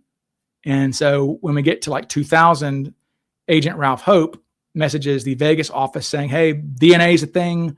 We're going to use DNA testing now on the Cooper stuff. Send us the cigarette butts and the hair slide. It's like the meme of the little puppet. It's like, I just think about the Vegas office going, oh shit. Who's going to tell them? Well, we threw the cigarette butts away and we don't know where the hair slide is. Oops. It's like, no. Yeah, the Vegas FBI office are the bad guys of the Cooper case because boy, oh boy. But hey, look, if the Vegas FBI office hadn't messed this all up, I wouldn't be talking to you fine people on a lovely Tuesday evening. All right. Didn't Seattle give Cooper $250,000? No, the ransom pack itself in the bank was $250,000. They just took $200,000 after. Oh, okay. Sorry. Thank you for asking the question. What's your favorite fact about the Cooper case?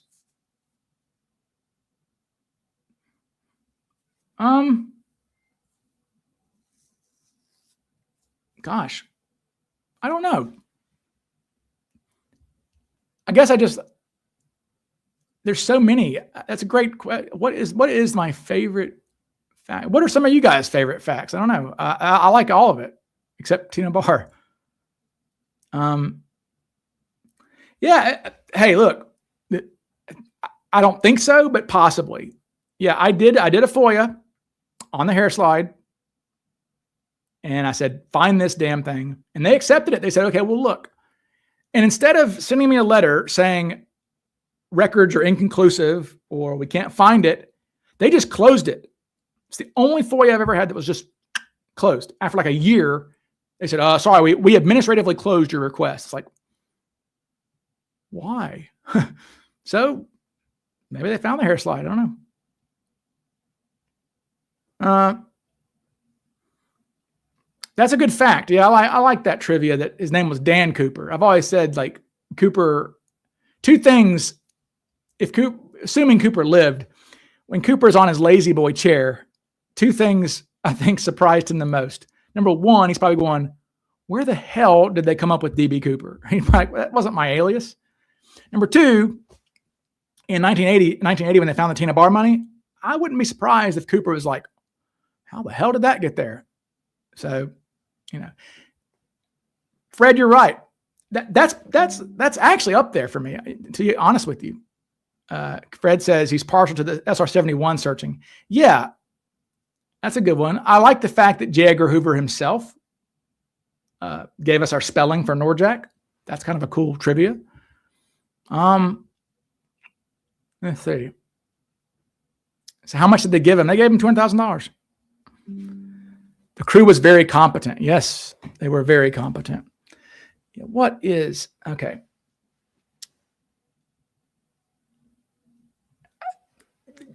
Yeah, he says, my favorite is that they figured out what time he jumped based on the pressure change. It's pretty cool that the jump time is one of the only things we can be certain of. Yeah. I'll say that. Yeah. My favorite fact is that they found a body during the ground search, except it was not Cooper. Yeah, Barbara Ann Derry, rest her soul. Sweet girl was murdered by the abducted. She was a college student at Vancouver Community College or whatever. And they found her they didn't find her, actually. 2 women who were searching for old bottles or something, found her at the bottom of a well at the old grist mill. And the soldiers were in the area. They had just come by like the day earlier. So yeah, Barbara Ann Derry, Warren Forrest was the guy who murdered her. He was a serial killer. I don't know how many people he killed in Clark County, but it was a lot. Maybe 4, 5, or 6 women. Okay.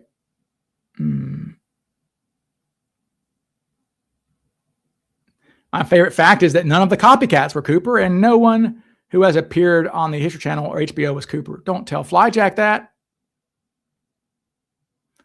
What does it say about the Army's search?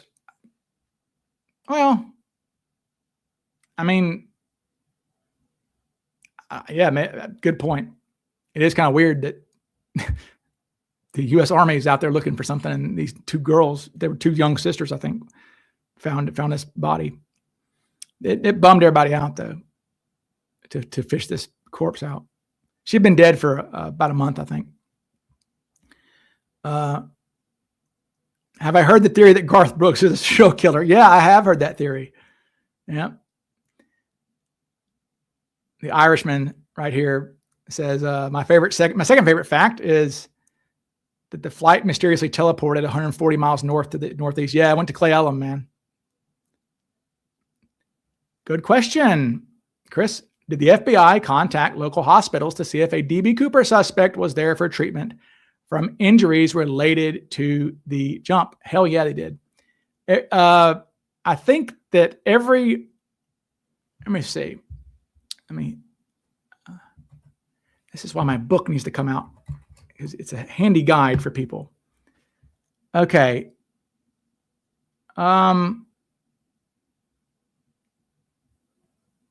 Here we go. Okay. I'll read this out loud from my book. On November 29th, a memo was received from Director Hoover directing Seattle and Portland to alert all local hospitals and clinics about the hijacker. This is Hoover himself was involved in all this. It's kind of cool. Hoover's belief was that the hijacker very easily could have sustained injuries during the jump and would have sought medical attention at some point. Following the directive, agents canvassed every hospital and healthcare clinic in Clark, Cowlitz, Lewis, and Waukegan counties.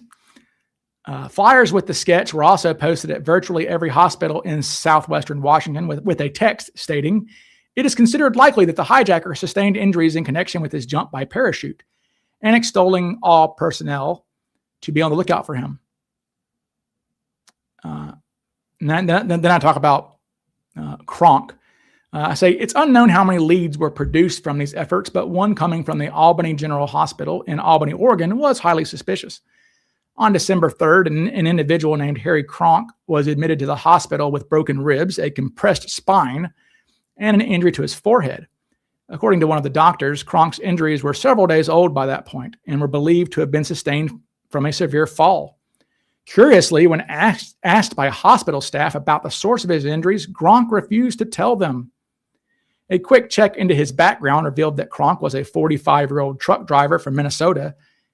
Minnesota's nice country, and a veteran of the Marine Corps. However, as typical with most leads that at first seemed promising, this one quickly fizzled out upon a deeper investigation. Speaking with Kronk's employers, agents discovered that he fell off his truck on the date of his admission to the hospital. Agents were also advised that Kronk was missing the tip of his right index finger, had blue eyes, and was a poor match for the sketch. Was that Vince Peterson's doppelganger? Missing finger, blue eyes, and a poor match for the sketch. Yeah, so there. Okay. Which suspects do you consider homely? I think we've had this discussion before, right? But we can always do it again on which ones were homely. I pull up my trusty suspect little thingamajig. Where's my... Here we go. We can go through these real quick. Homely. Okay. Jim Roman's pretty homely looking, I think. I don't know. We have video of Roman. Yeah, Roman's not... Girls, maybe in that photograph, but we have video of Jim Roman. I don't think he's ugly. Roger Strom doesn't look ugly. Melvin Wilson certainly looks kind of homely. Dwayne, I don't know. Vordahl, I would say, is not an attractive individual. Braden kind of homely too. Braden's not good looking. Skip Hall, that's the problem with Skip. Skip's an attractive guy, but he did have hepatitis and he was underweight at the time, so maybe he looked pretty bad. I don't think Langseth is homely. Catalano's not homely. Lepsey's not homely. Ragstraw, Burnworth. I would say Burnworth's homely, but the stewardesses said he was too good looking to be Cooper. So, okay. Sheridan's not homely. Kofelt, maybe. LD's not homely. Lakish certainly is not homely. He's like George Clooney. Kenny Christensen, not attractive. Lee Sellers, not ugly. E. Howard Hunt, homely. McCoy, not homely. Gossett's not homely. Rekka's just ugly. Orville Lyons and Barb Dayton. So, yeah, not many, I would say, are homely looking, right? I wouldn't. What do you guys think? Burnworth is a dead ringer for this sketch. He's so crazy. Is anyone too ugly to be Cooper? I want to say I don't know of anybody in the 302s that they ever say is too good looking to be Cooper or is too ugly to be Cooper. So Rekka is the most homely. Dwayne, although Joe would disagree, Dwayne was not attractive. Rekka is Shrek. I mean, my God, Rekka is Shrek, right? I mean, Rekka, what a clown! What a friggin' clown that guy is. That Rekka grift is just—it's just the worst. Nothing worse than the Rekka grift. All right, moving on. Yeah. Walter Schrecka. There. We didn't even. Don't even need Packard Limbach to be in here. John Limbach to do that. That's a, yeah. Oops. I keep hitting the wrong button. Okay. I had a stepbrother who was pretty bad at video games, and he would always say, "I hit the wrong button." It's like, no, you just suck. My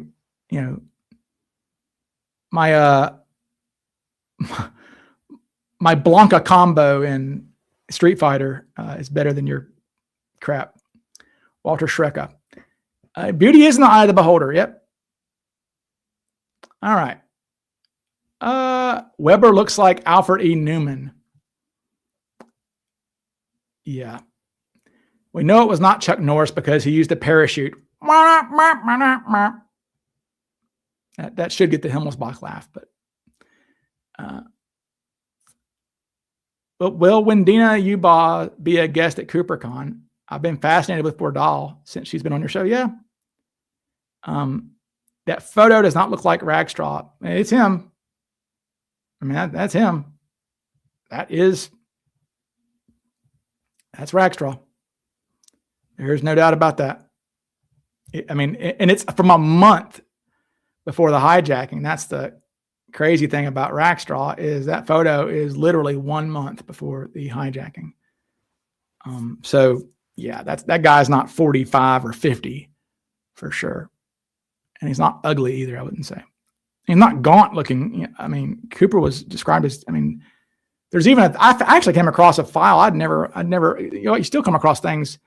Like Alice Hancock describes somebody as not having enough gaunt look in their face as a suspect. Like some suspect photo, I think Alice Hancock sees it and she's like, he's not gaunt enough.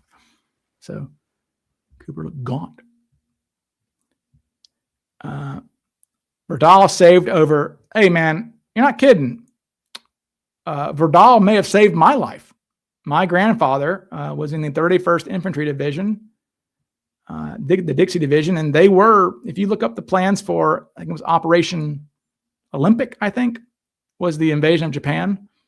They were like first wave, like them and like 5 other infantry divisions into Tokyo Harbor. It would have been a bloodbath. So yeah, I might be here thanks to Verdal and those guys who made the atomic bombs. Was Fred Rogers DB Cooper? Fred Rogers. Downfall. Oh, that reminds me. I need to make a freaking I should make a Hitler reacts to the Dan Grider parachute being a bogus parachute. Shouldn't I? I should do that. I've already done the Las Rositas one where they're laughing at Rekka. I should do one that's the Hitler hates the Grider parachute or something. I don't know. Or Hitler hates Brian Burns. That's what it should be. Hitler hates DB Cooper Sleuth. And he can be Rekka. Or he can be Downfall. Operation Downfall was okay.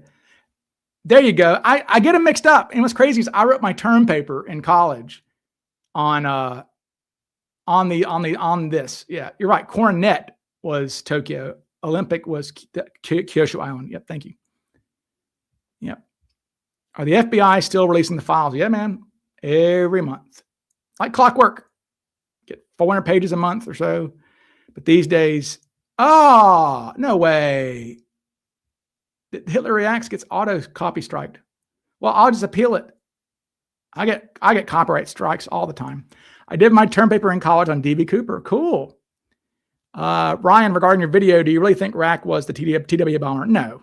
I mean, it's an interesting thought, but probably not. I mean, I feel like that was an East Coast operation, right? Rackstraw was exclusively a West Coast dude. So, no, I think that was East Coast. That was probably some, I don't know, disgruntled, mobbed up TWA employee, I guess. I don't think so, but he's more likely to be that guy than be Cooper. It is weird though. It is strange that, he says he was involved in an unsolved skyjacking between Cooper and McCoy. And I'm like, I remember reading that and never giving it any thought back years ago. Cause I was like, well, there is no other unsolved skyjacking, but there is actually, if you want to call it a hijacking, I mean, not, is Colbert still pushing Ragstraw's Cooper? Oh, of course. No, he is. No, Colbert is certainly in the sunken cost fallacy stage of Cooper, right? I mean, he's never going to get off of that. Ryan has given me an arsenal of facts to share with my coworkers when they mention Cooper. They're tired of my enthusiasm at this point. Yeah, I know. Everybody's tired of it. I was talking to some U.S. Marshals. I had federal court today on a drug mule case. And I was talking to the marshals about it. And they seemed interested, though. They were like, oh, because the FBI guys that I've dealt with on that case, actually, one of them knew who I was. And I was so honored. I was like, oh, because I felt really cool about that. So I have a good connection with an FBI guy in Mississippi, and I need to see if he can call his buddies in Vegas, maybe. Ryan, when did Cooper die? He was an older smoker. He didn't get into the 80s, did he? I don't think so. I think Cooper dies in the 70s. That's my guess. Because the longer you live, the more opportunity you have for somebody to find out you're Cooper or to tell somebody or, I drugged a mule once. Did Rackstraw serve in Vietnam? Was he honorably discharged or court-martialed? Yes, he won a distinguished flying cross, I think. I want to say. I think he did. I think it was a distinguished flying cross. Yep. So, yes, he served and was a badass, actually. Rackstraw. But he was discharged. He wasn't court-martialed, though. They did make him resign. Okay, Max says there was 2 distinguished flying crosses for him. Maybe so. But yeah, Rackstraw was very highly decorated. But he was an officer at the time, and they found out not only because he, to become an officer, to go to OCS, I guess, he said he was a college graduate from UC Santa Barbara, I think. And back then, I guess they just took your word for it. But the Army did find out eventually that not only did he not graduate high school or college, he didn't even graduate high school either. So they drummed him out. They drummed him out. Okay. Jay, you're right, Jay. Maybe Cooper was locked up after the jump. And maybe that's why the money didn't. You're right. Absolutely. DB Cooper absolutely could have been convicted of some other crime and just never, not going to talk about it. And maybe he died in prison or, yeah. But yeah, I don't think he, no, Ted Braden doesn't hold the honor of most decorated. If you're talking about like actual military decorations, we've got all their service records. Braden's got 3 Bronze Stars from World War II, but it's like playing poker. 2 Distinguished Flying Crosses and a Silver Star are certainly higher than 3 Bronze Stars. Okay. Now, Braden got his 3 Bronze Stars when he was 16 years old. So maybe that is like an enhancement factor, I suppose. I thought it was 3 Bronze Stars. 3 Bronze Stars and 2 Purple Hearts for Braden. I thought it was 3, Max. Rackstraw did try to fake his own death by calling it a Mayday. Yep. And he tried to paint the plane a different color. Yeah, he was sloppy. I don't think he made I don't think he had a Silver Star in Vietnam, Braden. I don't think so. We've got his records. I don't think so. Yeah, there were some alleged deathbed prison. I don't know, Mary. I don't know of those. Mary, I only know of 2 deathbed confessions. That's Weber, allegedly, and Arthur Durham. So I only know of 2. Mary, there's others. I mean, I wouldn't be surprised, but the only ones that are in the files, if you look in the files for like deathbed or something, the only ones you're going to see are those 2, which is surprising. I would have thought there'd be more in the files, but there's not.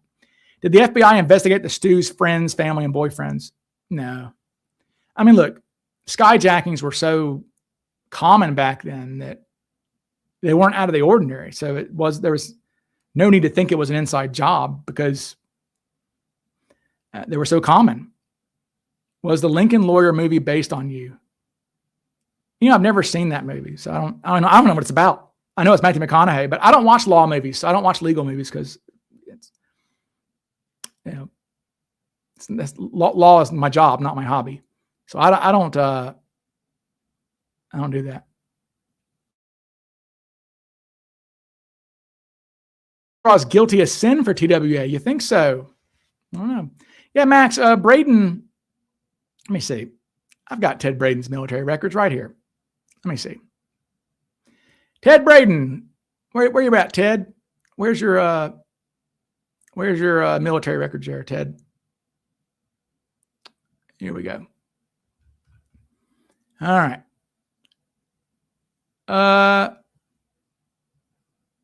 Hell, I'm enjoying putting these on the screen. I'll put this on the screen too. By God, it's a screen day. Screen day. Do you have the time to look at my PDFs upon your iPhone screen? Because I've got it. Sometimes I give myself the creeps. There we go. You probably can't even see it very well, but let's see. Ted Braden. Probably can't read that very well. Says dates of separation, medals. There we go. Okay. Medals. Okay. Purple Heart with 1 oak leaf, which means you were wounded twice. Okay. He's got 2 Bronze Stars. Okay. So Bronze Star with 1 oak leaf means you got one twice. So, okay. 2 Purple Hearts, 2 Bronze Stars. In Vietnam,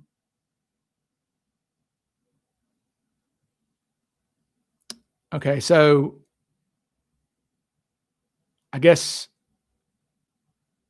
I don't really know how to read those at the end when it says Vietnam Service Medal with 2 Bronze Stars. I don't, National Service Fence with 1. I don't know how to read that. I'm not a military guy. So I'm not exactly sure how to read that. Because the problem is sometimes your Bronze Stars can be unit Bronze Stars. Your unit gets a Bronze Star, and so it wasn't for valor. It was, your unit gets one, and so you get one too. So maybe somebody can help me out on Braden's stuff there. Anyways, okay. Enough of Braden's military records. Okay. I'm glad you know how to put stuff on the screen. I watch a guy who puts his phone up because he doesn't know how to put images on the screen. Have y'all seen the bricks and minifigs stuff online? Have y'all been following that? Bricks and minifigs, that whole thing. Maybe I'm the only one who pays attention, but I feel like that's like a huge story on YouTube lately, is the bricks and minifigs. Okay, thank you, Joseph. There you go, Joseph. Oh yeah, Joseph. You're Joseph. Yeah, Joseph. You're the you helped me out. Are you the one who helped me out with he who cannot be named publicly? Is that you, Joe? Yep. He says, yeah, it should be 2 service stars, not bronze stars. Yep, 3 tours. Okay. Yep. Am I talking about the Mormons again? Hey, that's right. Those are Mormons in the bricks and minifigs. Yep. Okay, there you are, Joseph. Great. Yeah, bricks and minifigs. I guess I'm the only one who knows that story. Huh? It's a crazy story about Legos, Star Wars Legos being stolen. Of $200,000 worth of Legos were stolen by a corporation. Star Wars Legos. Okay. Yeah, she says, yeah, I've seen the Lego stuff. It's huge. That's a crazy story. I mean, it's wrong. I can't stand it. What's happened to that guy? Is the guy who sold the ticket alive interviewed? He would know if Cooper signed his left. Cooper didn't sign anything. That's not Cooper's signature. That's Dennis Lisney's. Every YouTube lawyer's done a bunch of videos. Not me yet.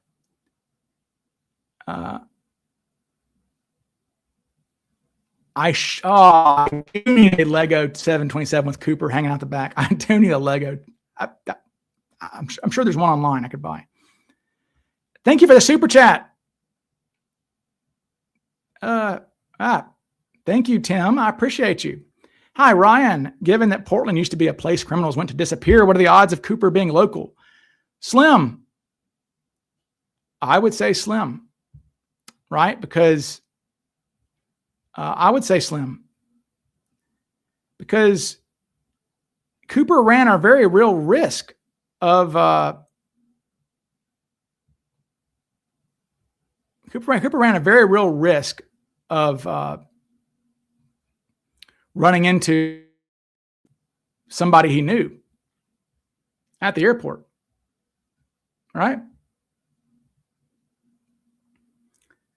I just think that's too much of a it's too much risk there. Do you have the time to listen to me? Well, I gotta do myself out a little bit. A little too close to y'all. A little too danger close.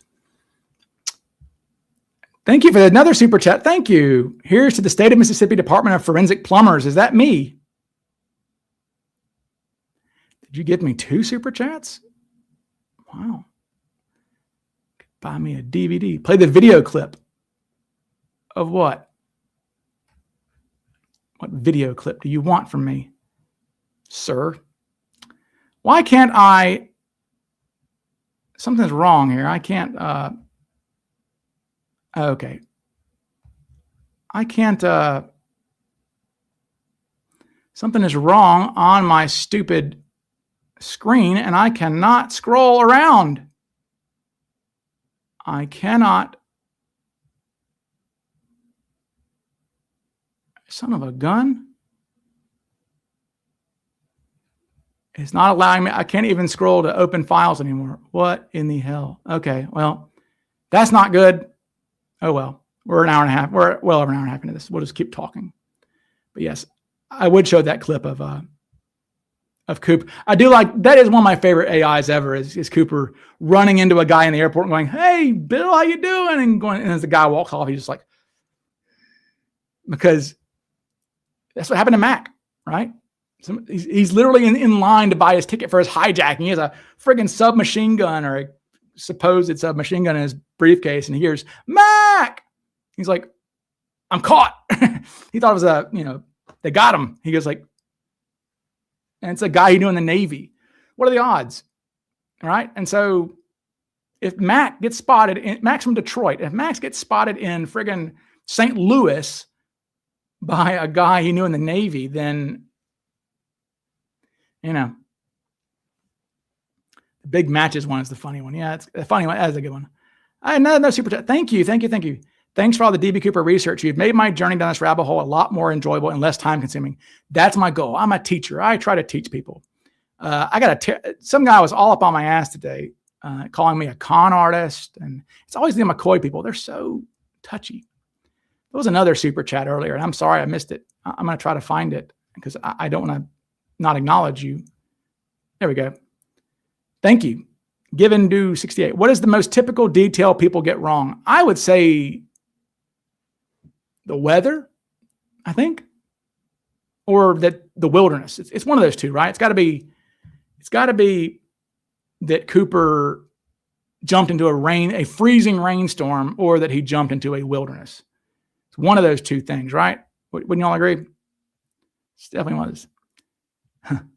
Tiny donation to take Dan Grider further. You take down that clown. That guy is a clown. Okay, which seat was he in? He was in. I actually made a cool animation. I'll go ahead and show you guys. Oh no, I probably can't. I can. Okay, good. I made a cool animation of the passengers. I think this is the one. Yeah. Of how I think it looked. Not quite sure, but anyways, but Cooper's in 18E, which is the last row, middle seat on the starboard side. Is this the one I want? Yeah. So this is a cool animation I made because I wanted to figure out what people were. So we know that Gregory is here on the front. As Robert Gregory, he was in an aisle seat, 3 rows. He was row 15 because they moved everybody up who was behind row 15, and Gregory didn't move, and neither did Nancy House. So they're both row 15. Nancy says she is 3 rows in front of Cooper in the same seat, something like that. So Nancy is in the middle seat of 15. Nancy's 15E, Gregory's 15C. Back there sleeping is Michael Cooper.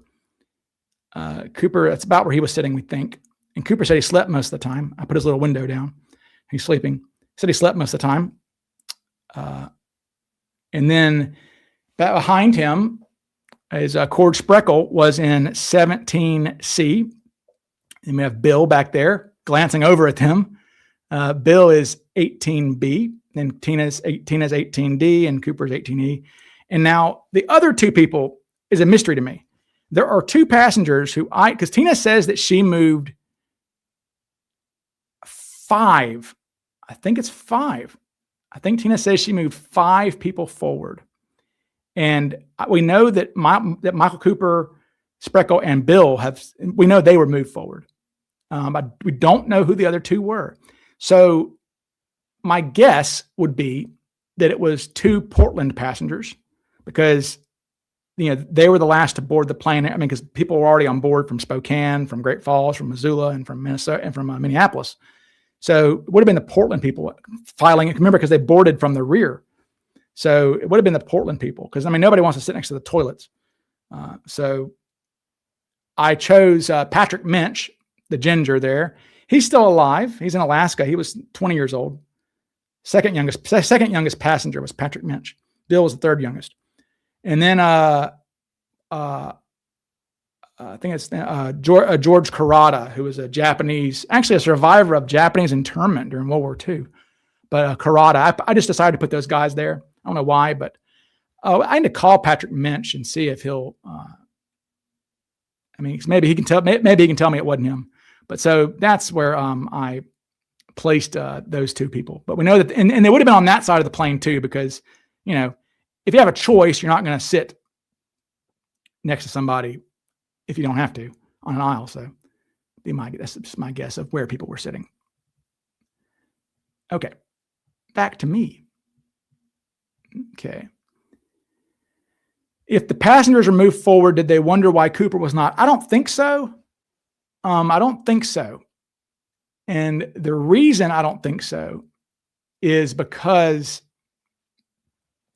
they were kind of assuming that he was some kind of executive with Northwest, right? Because the stewardess is sitting next to a guy in a business suit who's relaxed. So hijackers are not relaxed. So he's really chilled out. So he's probably just, they kind of thought Cooper was like a secret shopper or something, right? Some kind of executive for Northwest who's just on the plane observing or something like that. So I don't think they, yeah.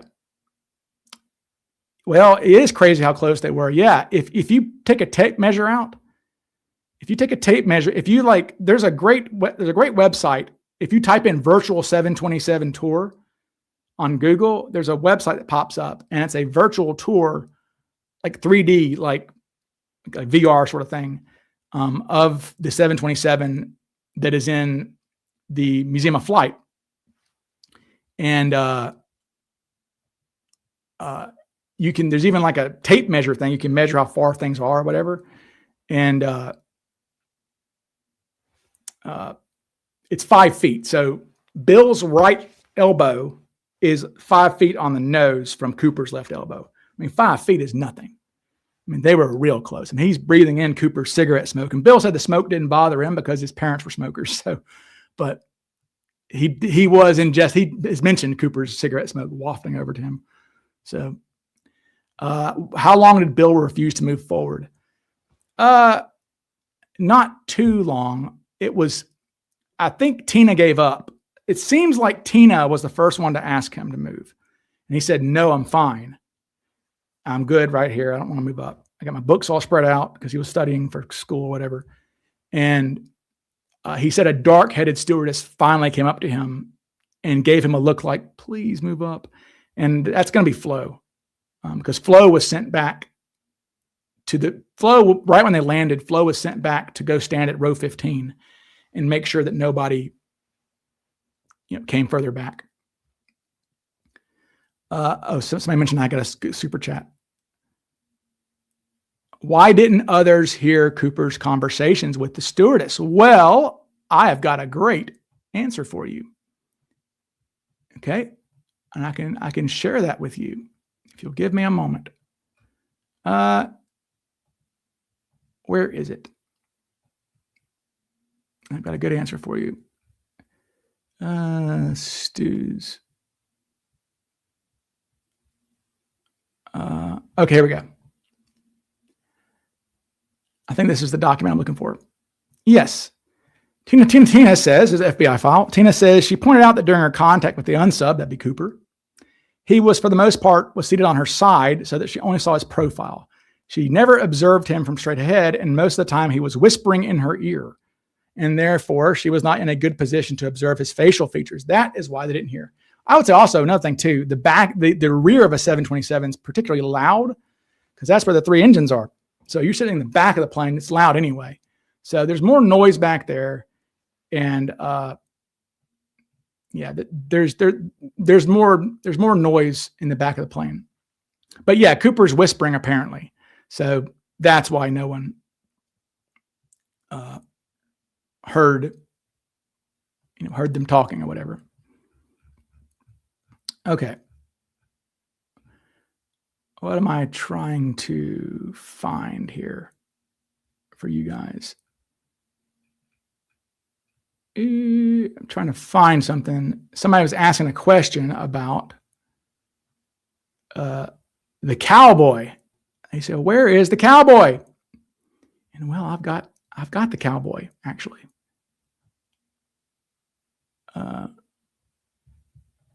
Is this? Yeah, okay. You can see here. Oh no, I can't do it because of the stupid. I can't even add it. Oh man, it's a bummer. I can't even add the bloody. Well, actually, no. I can't even add the bloody stupid cowboy because of the stupid my stupid thing here. Bummer. Cowboy is very much in my CGI, my AI things. Okay. Imagine someone asked Cooper for a cigarette. Probably would have given it to him. I mean, remember, Cooper's wanting to lay low. Cooper's not wanting to draw attention to himself. He might have been like, whatever. Okay. I don't think Alice comes to the back much. No, she had no reason to. I mean, she came back one time, right? Alice comes back one time and tries to save Tina. And he tells her to piss off, basically. Alice comes back there and says, Tina, there's some passengers looking for playing cards. Can you go and find some? She was intending, obviously, to switch places with Tina, which was very noble of her. But Cooper said, I'm fine with this lady. I bought the real McCoy in 2013. And it was so obvious it was him. Well, thank you for the truth. Your channel is an amazing wealth of info. I know. Look, man, I mean, if you only read this book, you would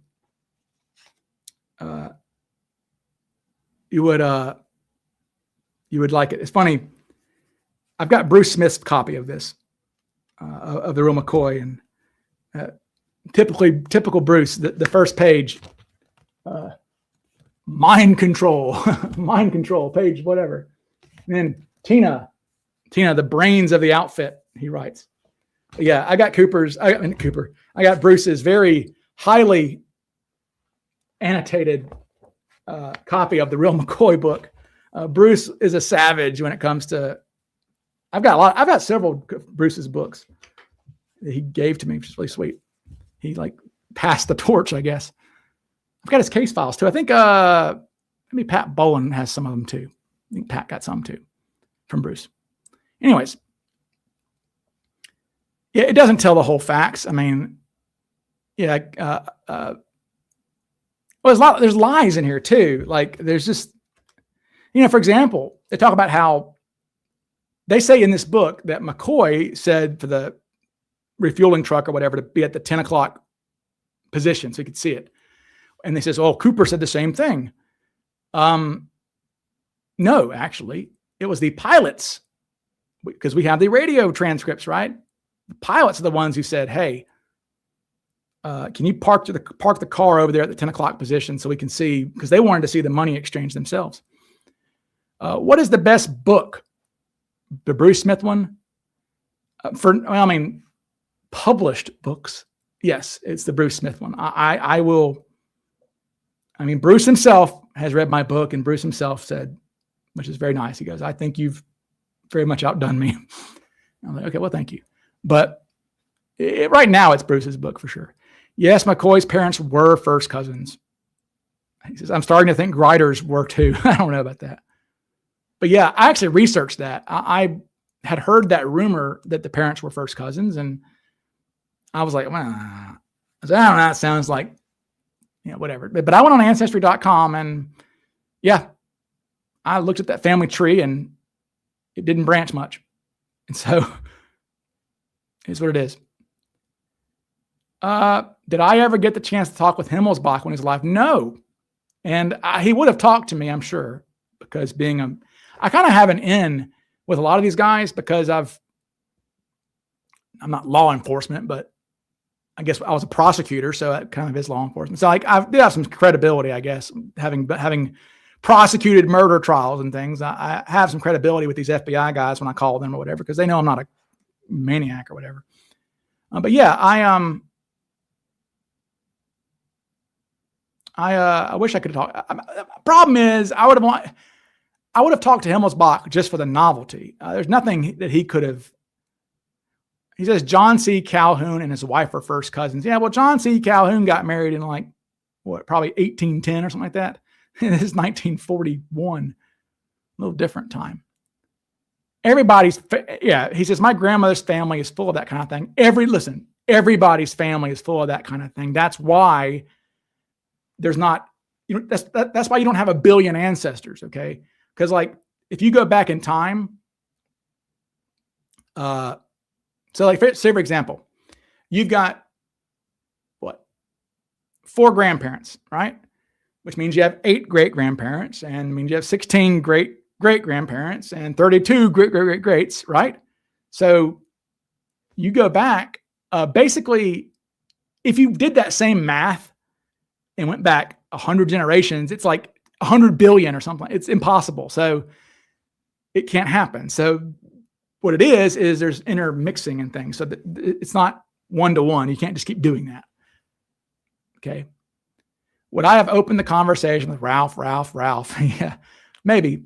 I would have liked to have talked to him about his World War II stuff because he was a P-51 pilot. Ryan, you need to make the Cooper movie. I'm working on it, man. I'm working on something that might be aired at CooperCon. We'll see. It's called thank you. He's right. Al Cole. Thank you. I love you guys. It's called pedigree collapse. Okay, I guess that's what it's called when it doesn't, like the family tree math doesn't exponentially go out like that. It kind of goes back together. But yeah, something like if you're a white person, if you're just a white guy like me, I want to say that every like Caucasian European type has a common ancestor around the year 1000 AD, something like that.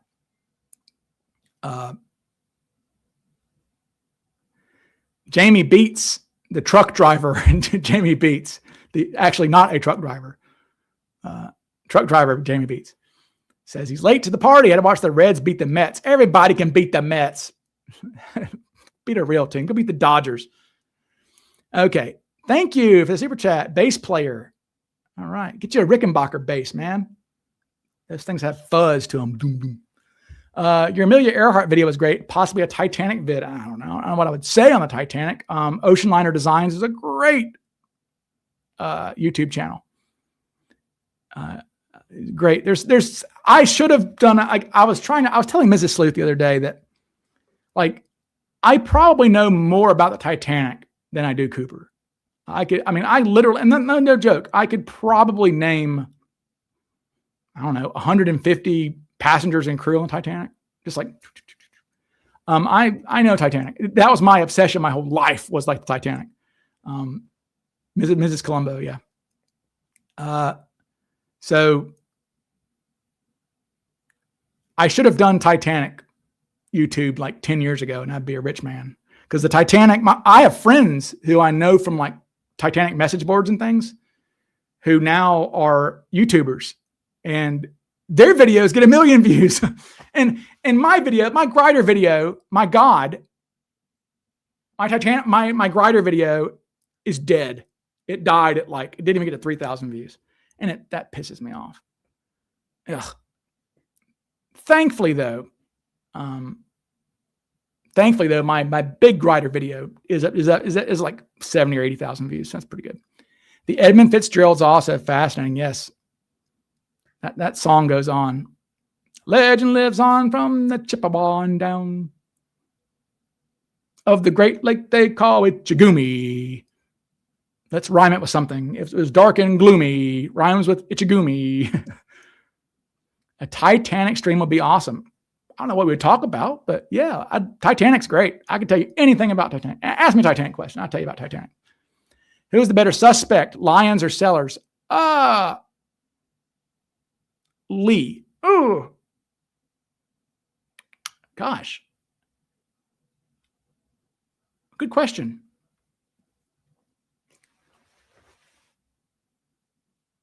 I don't know.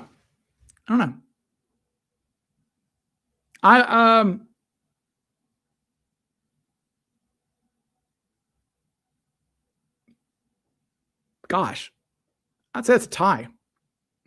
And yes, Chris Brower mentioned Marty Andrade's book, which is great too. Yes. Okay, Titanic questions. Here we go. Let's roll. It's been 2 hours of Cooper. Let's do Titanic. Okay. On Titanic, did the first officer commit suicide? Did he unalive him? I can't say that word on YouTube, apparently. Did the first officer unalive himself, or was that a myth? I forgot his name. Murdoch. Yes. William Murdoch was Scottish. And yes, there's ample evidence that he did. Yeah. Very, very, I would say it's almost understood that he did. Might have been Chief Wild. The only issue is we're not totally sure if it was Henry Wild, who was the chief officer, the second in command, or if it was the third in command, First Officer Murdoch. One thing to remember about the Titanic is that it was extremely dark. Okay, like there's a photograph of what the Titanic actually looked like when it was sinking. I'm gonna try to find that for you guys. I have it on my phone. I'll have to try to find it on my phone. But there's a photograph of the Titanic, or not a photograph, sorry. There's a really good animation of what the Titanic looked like when it was actually sinking in real life. And it's spooky as hell because, so the light bulbs back then, the light bulbs back in that time period were red based. I'm not sure why or what that's about, but the light bulbs in that era were they were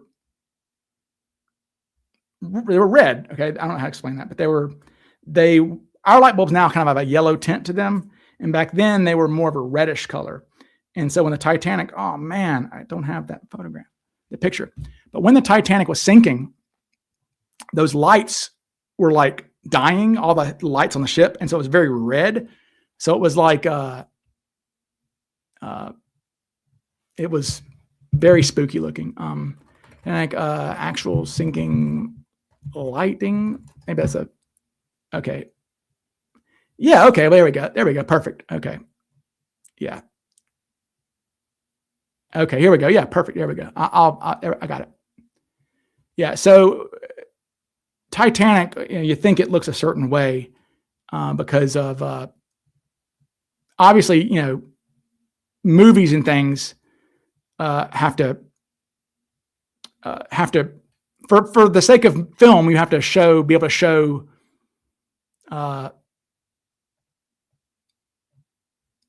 what am I saying?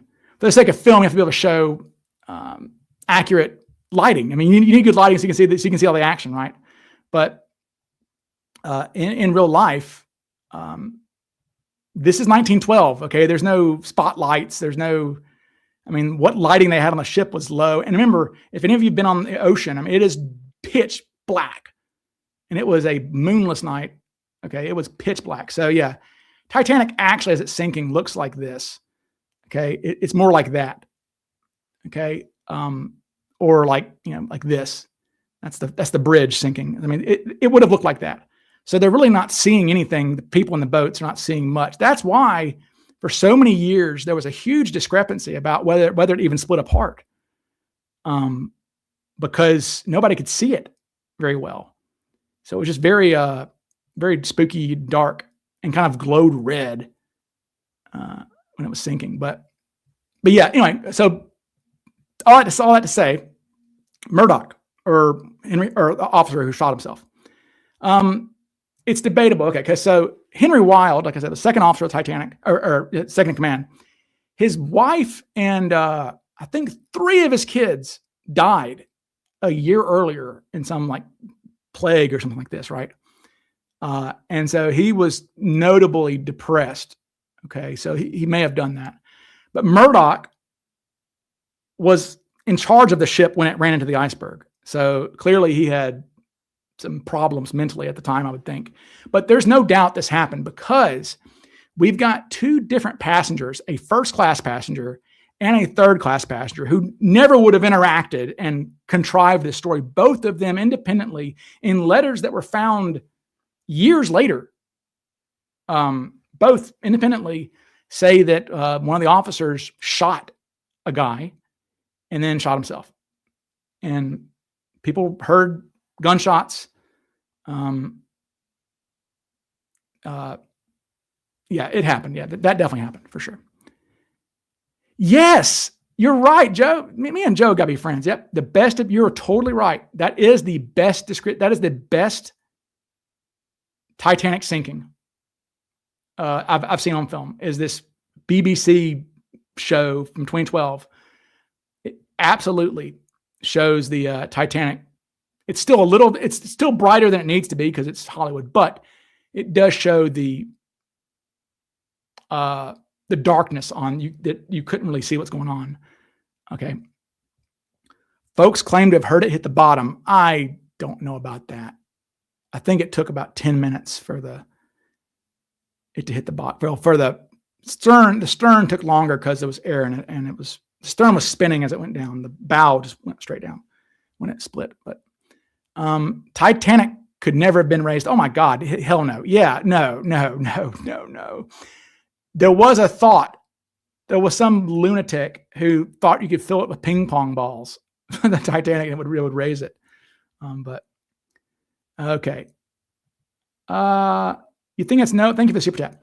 You think it's no one's fault. Back then, as long as it was a clear night, ships didn't slow down, even with ice warnings. Yeah, I mean, really, look, the fact is, as far as I know, it's the only ship, the only ocean liner ever to hit an iceberg and be damaged like that. Okay.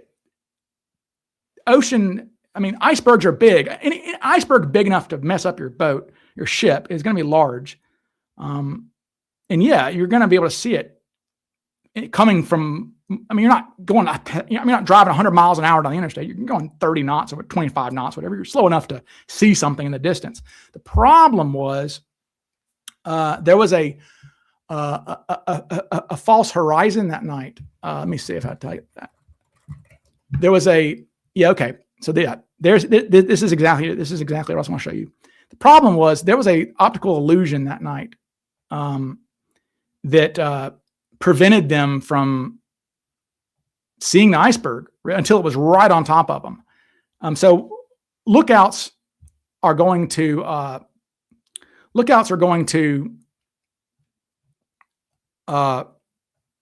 at the horizon, right? They're going to be scanning. They're just looking at the horizon to see. Looking at the water line, okay, ahead, just to see what obstruction's there. And that night there was some kind of weird weather condition, some kind of weird something came off of like Newfoundland or something, some kind of wind or something. I don't know. I can't describe it really. I'm not scientific like this, but there was some kind of false horizon there, and it caused them to be able to be looking at the wrong thing. So there you go. You can see. So they were looking above the iceberg essentially as it approached them, and they didn't see it until literally it was a couple hundred yards away, and they almost missed it, which is really remarkable. Is that they came really, really close to missing it. Okay, and then there's people who say if they'd hit it head on, it would have stayed afloat, which is probably true. Yes, it's a mirage, basically. That's Joe. Yeah, man, we gotta be friends. You're right, man. He says it's totally true. Yep. That the Californian, who's been kind of sadly, and some rightfully so, a little bit demeaned. The Californian was the ship that was 10 miles away. That was just sitting there.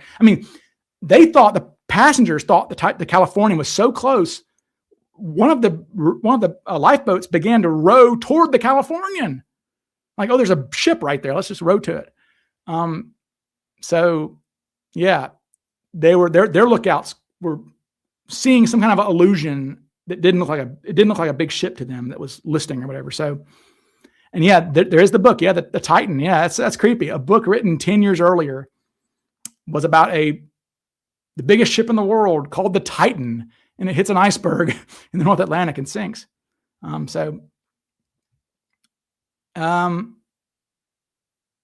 this the same thing that can make on the boats they're floating? Charles Lightoller blamed everything on the sea. It was normally, you can see if it had been it was like a mill pond. The guys on the deck later claimed in the testimony to the Senate that they had never seen, and they had been at sea for 30 years, some of these people, they had never seen the ocean that calm. It was just flat. It was called a sea of glass, just nothing. Normally, even if you cannot see an iceberg, you can see the breaking of the waves against it, okay, against the bottom of it. And so they're looking for things out above the horizon, and they're looking kind of on the horizon for waves hitting things. And because it was like a mill pond, there were no waves hitting up against the side of the iceberg. So yeah, it was a disaster. It was just, they weren't going unsafely fast. In fact, 4 of the boilers were never even lit. Okay. Sad question there. When will what is left on the ocean floor of the Titanic be completely gone? Not long. I mean, they think 30 years maybe. I think I've read like 30 years, maybe even. Yeah, the Endurance did get crushed by ice, true, but they didn't run into an iceberg. Different. What type of lettuce did they serve on the Titanic? Iceberg lettuce. And no, it was not an insurance job. Okay. Who is the most interesting victim?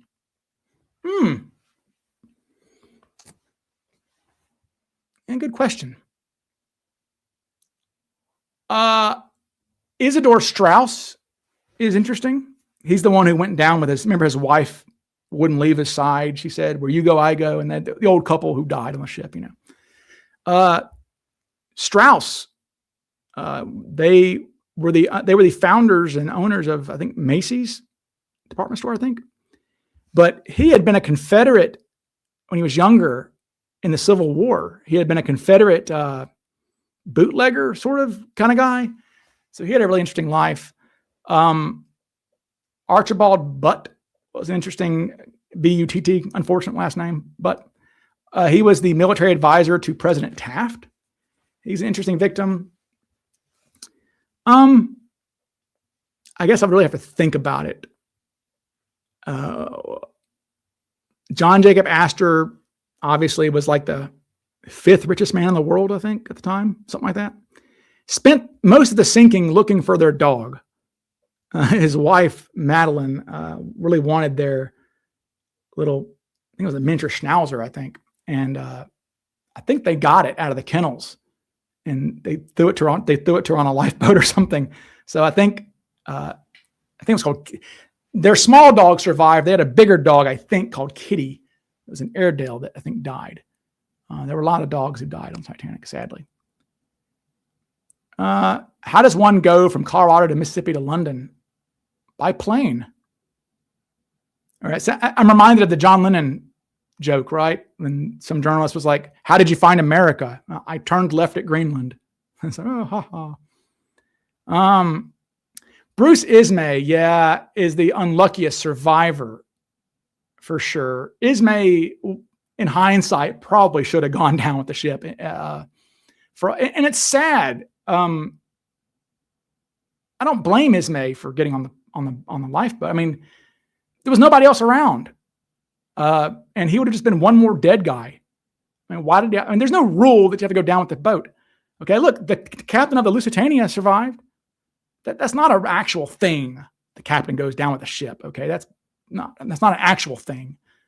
So yeah, the Lusitania's captain survived. Britannic's survived. So Captain Smith, could have survived if he wanted to. He tried. I mean, some people said they saw him in the water. Who is the best Rickenbacker player? And why is it Johnny Marr? Well, it depends on if we're playing lead or rhythm. Rhythm is going to be Johnny Lennon, right? Play that Rickenbacker 325. Lead, I don't know. The Californian didn't do anything wrong. The crew were jerks to them. Yeah. Well, that's another thing too. Yes. So, those nerds, the telegraph nerds back then. Yeah. The Californian wireless operator messaged them and said, hey, there's ice ahead. And Jack Phillips, the lead operator of the telegraph on the Titanic, said, shut up. I'm busy. Okay. Roger McGuinn, no contest. There we go. That's right. I agree with that. Am I watching the World Cup? No, I do not watch soccer. I don't have a problem with it. I just don't watch it. I feel bad for Thomas Andrews. Yeah. Thank you for the super chat, bass player. Yeah. Andrews is, that just sucks. And especially because he was the first one to know they were effed, right? He was the first one who knew that they were toast. Because he, as he says in the movie, right, it's a mathematical certainty. They came so close to not sinking, and that's just a real bummer. Meet John Lennon, Ryan, do you want to meet John Lennon or solve the case? Solve the case. You don't meet your heroes. I'm a big Lennon guy, right? You don't meet your heroes. So don't meet me at CooperCon if I'm your hero. Max. Ryan, yeah, I'd solve the Cooper case for sure. Did Rose really die as an old woman? Rose wasn't real, bruh. Rose fictional. Did I study The Passenger from Bennington, Vermont? That's not ringing a bell. Who would that be? Let's see. One thing, okay, so here's I would say if somebody asked me the biggest like misconception about Cooper, I'd say the biggest misconception about Titanic is when people say there weren't enough lifeboats on board. It wouldn't have mattered. Okay? Because they didn't even get to launch all of the ones they had. Right? So like they were still launching lifeboats when it sank. That's when the officer shot himself. It was going under basically at that time. So they were still launching lifeboats when it sank. So it wouldn't have mattered. And again, the passengers weren't even getting in the lifeboats. A lot of them, they said, I'd rather not. I think I'll stay on this huge ass ship. Thank you very much. Ryan, what would I say if a 20 was found on the McCoy farm? I'd want to know who planted that there. That's what I'd want to know. Who planted that there? Yeah, the lifeboat argument's stupid. Yeah. I have had the thought, and I know Joseph there has had that thought too, being a Titanic person. It's like, I know I could have survived Titanic. You put me back in a time machine, I can survive. I would know exactly where to go. Avoid the port side of the ship, right? Because remember, the ship is listing a little bit to port. So everyone's natural like inclination is to walk downhill. So when people are like out there looking for a lifeboat to get into, it's tilted a little bit, right? So they're going to go to the port side. And the port side is where Charles Lightoller was in charge of boarding ships. Charles Lightoller, if you've seen the movie Dunkirk, the guy that Mark Rylance plays, that is Lightoller. They don't name him. Most British people know it's Lightoller, but Americans don't know. But yeah, Lightoller, his son had died in the Battle of Britain, and Lightoller took his own yacht, which is a museum now. It's called the Sundowner, across the English Channel.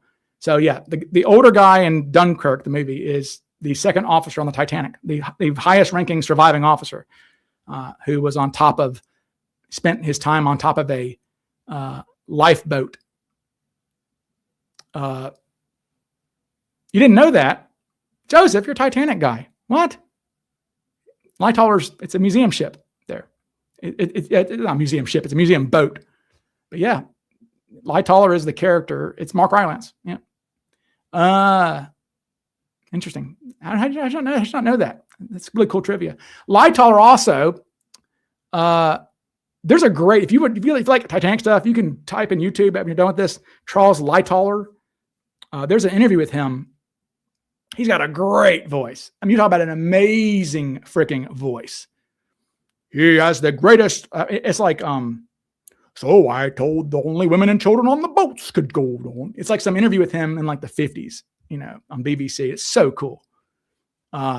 It's really cool to hear his voice. There's also a good interview with the fourth officer on the Titanic, Boxall, who survived. It's like a 40-minute. He was an advisor for the movie A Night to Remember. Boxall was. What's solved first, Jimmy Hoffa or Cooper? I mean, I think they know. I mean, surely they know who killed Jimmy Hoffa, I would think. I mean, it could be anybody. I mean, who wanted to shoot Hoffa? Everybody probably. Pull up the video it's too long, but it's a long interview of Lightoller. He has a great voice, though. I love his voice. But yeah, Lightoller during World War I was charged with war crimes, actually, or they tried to. I think the Germans wanted him to be. I think the Germans sent a message to the British, consulate, one of your destroyer captains murdered a bunch of our U-boat men so Lightoller was in charge of a destroyer in World War I, and they sank a German submarine, or it surfaced because it was damaged. And I think Lightoller told his men to just gun him down.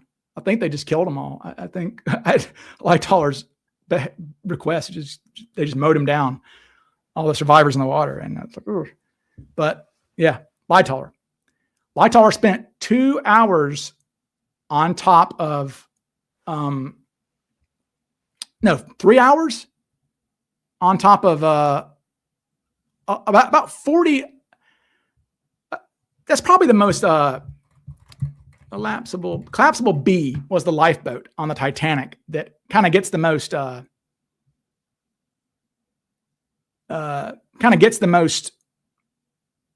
play, I guess, of all the lifeboats. So there was a lifeboat that they were trying to launch off it was a kind of a portable lifeboat that was pushed, that it was on top of the bridge, and they had to push it off of the bridge to try to get it in the water. And it landed upside down when they tossed it off the bridge. And when the ship sank, it was a upside down lifeboat. And a good bit of the men who survived, who weren't on lifeboats, swam to this upside down lifeboat. There it is. That's a photograph of it being. So that, yeah, it was an upside down lifeboat. So all these guys swam to it, and this is from the movie Titanic. They balanced on top of it, and Lightoller up at the front had a whistle, and he was like, he would balance, and he would say like, lean left, lean right, lean left. He would like have them lean so it wouldn't like tip over. So he was balancing at the front. Lightoller's a badass. Lightoller actually got sucked down with the ship. His back was like pinned to a grate or something, and some steam explosion deep in the ship like pushed a bunch of steam and pushed him and made him. He was almost about to drown, but then he was on top of this boat, and a lot of kind of famous Titanic people were on that little boat. You had Lightoller, who was the second officer, Colonel Archibald Gracie, who was a Confederate veteran. Again, he's in the Titanic movie. Gracie is. He's like he's one of the characters. The baker, you can see the drunk baker there, the guy in white. The last man off the ship was the baker, Charles Joffin, I think. He was drunk, and he was the last. So in the movie Titanic, if you see the movie, when they show, Jack and Rose on the top of the boat as it goes down ship, that's where he actually was. He was the last guy off the boat. He never got his head wet. So all the dreaded people worried about suction. The ship's going to suck him down. When it actually sinks, no suction at all. He never got his head wet. So he just stepped off and whoop, went down. But yeah, he survived. The junior wireless operator, the junior telegraph man, Harold Bride, he survived. He was underneath. That's a cool story. Okay. So when the Harold Bride, who was like 20 years old, he was the other nerd who was the other telegraph operator. When that thing fell off of the bridge onto the deck, he was under it, and was like, "Oh shit!" and like had to like dive to the ground and not get crushed. And what he did is, when it sank, he climbed. He was kind of trapped under there. He climbed. Because like there were benches, right? So there's benches to sit on these lifeboats, right? Little benches. He kind of climbed up into, because he's under it and the water is beneath him. He climbs and like lays on those the benches, like kind of upside down. I'm trying to describe that. But so the whole time that these guys are doing this thing, poor Harold Bride is underneath the freaking thing, like above. He's out of the water though, because his body is like postured underneath the bench boards. And when the Carpathia shows up to pick them up, he just jumped into the water and kind of swam out from under. They're like, where'd you come from? Kind of cool story. Sorry, it turns into a Titanic show, but hey, RMS Titanic Sleuth, that's me. The Norwegian, who are we talking about? Who was the Norwegian? Okay. A lot of immigrants. It wasn't a pleasure ship. No. Interview was 22 minutes. Oh my God. What do I think about the movie Glory? One of my favorites. There is some inaccuracies in that. For example, they kind of, at the end of the movie, they kind of make a big stink of Colonel Shaw, right? Says, the 54th Massachusetts requests the honor to attack the fort. They wanted to lead the vanguard. Not true. Guess what? Spoiler alert. They were placed first in line to get, they were cannon fodder. In the movie South Park kind of references, in the movie South Park, they kind of reference that because Trey Parker is actually a big history buff, and they've had some glory things weaved in there. And they actually made fun of that a little bit because in the South Park movie, there's like a big battle at the end of it or something like that. And they're like preparing all the soldiers, and they go, okay, they say, if you are part of Operation Human Shield, raise your hand. And everybody looks down at their like draft cards, and like, it's all the black guys are Operation Human Shield. And like, okay, if you're members of Operation Get Behind Human Shield, raise your hands, all the white guys. And that's kind of true. The 54th did not, I mean, if Shaw volunteered the 54th Massachusetts to lead the attack on Fort Wagner, it was only because they knew they were going to be leading the attack on Fort Wagner. And they lost half their number, which is sad. And he was killed, of course, Shaw. Yeah, I know. We're going from South Park to glory to the Civil War. And yes, I would get on the boat before the women and children. By God, no, I wouldn't need to get on the boat before women and children. As I said, all you have to do to survive the Titanic is go to the starboard side of the ship, where you have to kind of walk up to get there. Those lifeboats, those were the lifeboats you hear about that were launched with 12 people in them, because there was nobody around. The guy who ended up shooting himself, Murdoch, was like, "Hello, is anybody else around?" Okay, we'll lower the boat. So yeah, war wins above replacement. My favorite baseball stat. Any conspiracies with Cooper? None that I believe in. Sorry. Okay. Misconceptions about the Alamo? Yeah. That it was hot, or that it was in the daytime. You know, I mean, I think about the John Wayne Alamo, they call it, right? If you see the John Wayne Alamo, right? It's some of the defenders are bare chested, and it's bright, sunny. It looks like Mexico almost. It's southern Texas, and it's daytime, and the Mexicans line up and attack. No. It was cold. It was like 36 degrees when the attack happened at like 4 a.m. And instead of dressing like Western cowboys, like in the John Wayne movie, they were more dressed like Charles Dickens characters, top hats and things, the defenders. I mean, it was a different era. I would say that's the biggest misconception about the Alamo, is that I would also say it's a misconception that the Alamo defenders killed 2,000 Mexicans. I mean, they killed a decent amount, but I mean, look, the Mexican army weren't stupid. They weren't idiots. They attacked at night, and they snuck up right up on them. They were clever. They had bombarded the Alamo for, I guess, the previous 12 days. Every night, they had just shelled them. But then the night of the attack, they didn't shell them, which caused the defenders to fall asleep, because it was the first time they could actually like relax a little bit. And so a lot of them fell asleep. And the Mexicans had some guys who go out there and they bayoneted a couple of the defenders. They snuck up on them who were on the outskirts of the Alamo, who were supposed to give the alarm, like the sentries, killed them.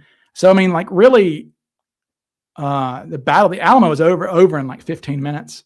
I think that's a misconception, is that it was a huge open battle with cannons. I mean, there were cannons. They fired a few shots. Basically, they did get a few cannon shots of canister fire off on the Mexicans, which took out 40 or 50 at a time, because it was point blank canister. If you don't know what canister fire is, it's a shotgun. It's buckshot out of a shotgun. It's a tomato can basically filled with bullets.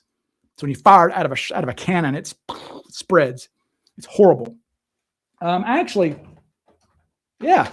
have one of these. Okay, this is a grape shot, because see, I'm from Mississippi. I grew up on a battlefield, around battlefields and things, and you find these. This is grape shot, and boy, it's heavy and thick, and so there's I think there'd be like 25 or 26 of these in a tomato can. So it fires and it wipes out holes in people. But yeah, so the Alamo was over very quickly. Davy Crockett was executed There's enough evidence of that. Okay. Yeah. I don't understand the connection to the Alamo and the car rental company. I don't know either. I wonder if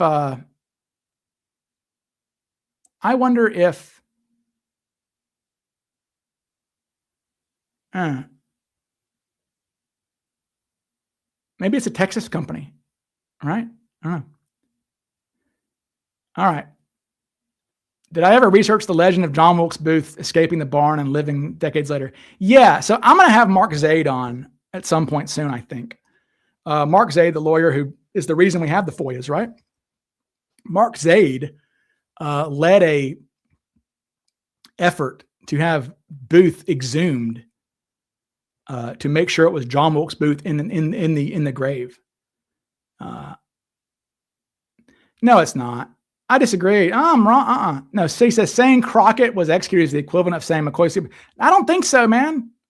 There's no no. There's no reason for one of the colonels. It's one of the colonels of the Mexicans wrote in like a diary. I mean, it wasn't even like ever supposed to be light a day. That Crockett and some of the guys at the chapel were captured, and then they were killed, bayoneted. I think that.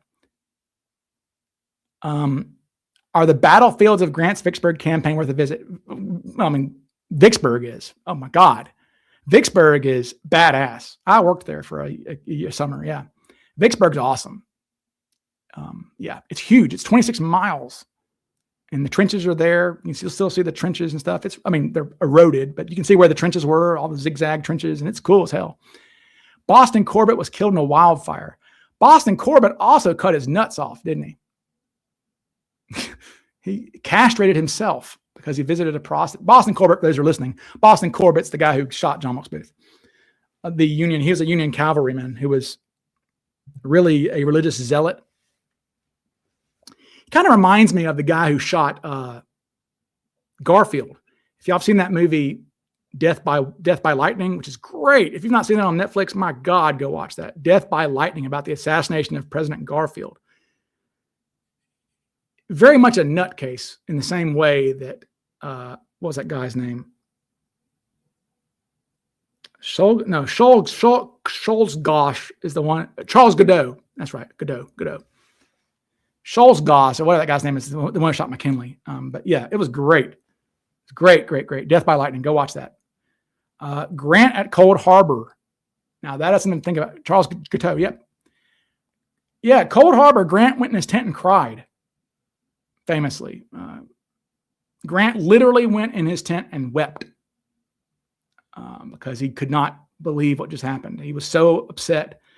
7,000 Union soldiers fell, killed and wounded in 20 minutes at Cold Harbor. 7,000. Yeah, you're right. He says Garfield died horribly. Would have been a great president. That's the thought. That Garfield, because Garfield didn't want the presidency, right? He wasn't a guy who, he kind of got it through a really weird thing. If you watch it, right? He was like, he had no idea he was going to ever going to be president. And I think he'd have been a good president too. He was very smart too. He could write Greek in one hand and Latin in the other at the same time. Like what? Yep, he was killed by his doctors. Yeah, for sure. He was healing. He would have survived if they just let him alone. Yes, I have read Grant's memoirs. Very blunt, dry. I wouldn't say a great read, but it's pretty enlightening. The FBI agent who led the team that killed Dillinger shot himself. Melvin Purvis, yes, he did. With a 45, his service pistol. Melvin Purvis also was who shot Pretty Boy Floyd, I think. Isn't that right? Reagan is the only one who was shot and survived.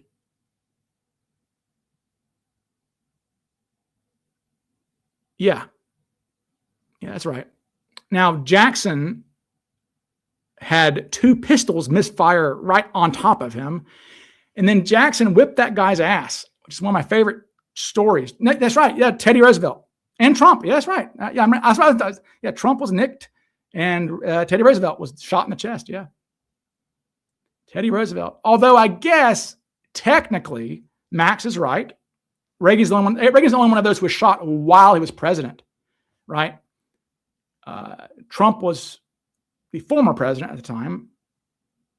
And Theodore Roosevelt was also running for president for the second time, I guess, would have been his. Yes, Roosevelt did go give a speech. Yep. Yeah, that was Roosevelt. We're talking about Roosevelt, who's giving a speech. He wasn't president though. He was running for he was running for his third term, I guess. It was because that was the Bull Moose Party, right? Because he said, "Oh, it'll take more than a gunshot to bring down a bull moose." Bully. That's a guy I'd want to meet. I would want to meet. I would rather meet Teddy Roosevelt than solve the Cooper case. Teddy Roosevelt's one of those guys. You can invite 5 people to Denver. You better be inviting Teddy Roosevelt, by God. Oh God. Okay. Yeah, Reagan was a bad one. Reagan is very lucky to live. How's that Jodie Foster thing working out, by the way? Is that did that endear Hinckley? Isn't he out of prison? Didn't they release Hinckley? Right? Am I right? Yeah. Thankfully, Mark David Chapman's still in prison though, and he will always be there. He better be. What a jerk. The jerk of all jerks is what Paul McCartney called him. Jerk of all jerks. Yep. Okay. Yeah, this took I still have 200 people listening to me ramble about frigging the Titanic and John Hinckley, and he plays guitar online. John Hinckley does. He plays guitar online. Interesting. Yep. Hinckley first targeted Carter. Yeah. Have I ever heard of the Vila incident? No. Which one is that? Is that the Brazilian thing of the aliens in Brazil? Is that what that is? Mrs. Sleuth is really into the the Asdal woman case, and so is Nicole Legg. Nicole, if you're still watching, Nicole's probably gone to bed, but Nicole and her text each other about that. But yeah, that's going.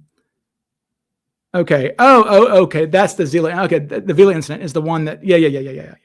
That's the nuclear bomb that was off South Atlantic Ocean. Yeah, I think they've kind of figured that was Israel, right? When that.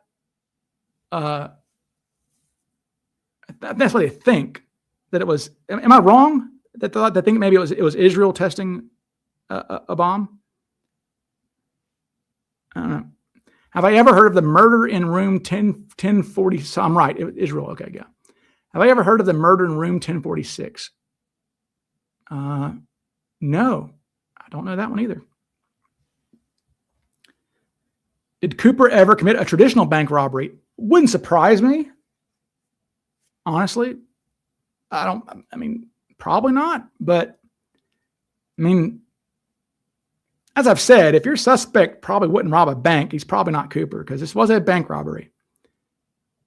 If I keep watching, one day I'll solve the case. Hey,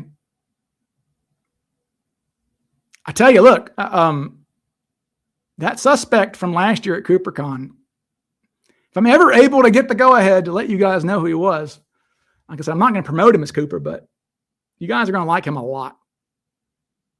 Okay. A lot. Yeah. Okay. Yeah, I need somebody in Vegas to go look up that guy's house purchase in 71 and see if he paid for cash on that thing. If that guy paid cash for that house in 71. So just for those, I'll give a little spoiler, a little bitty thing about the guy that I talked about at CooperCon. And one of the things that really raised my interest in him was that, and I think it was Joey Lyon.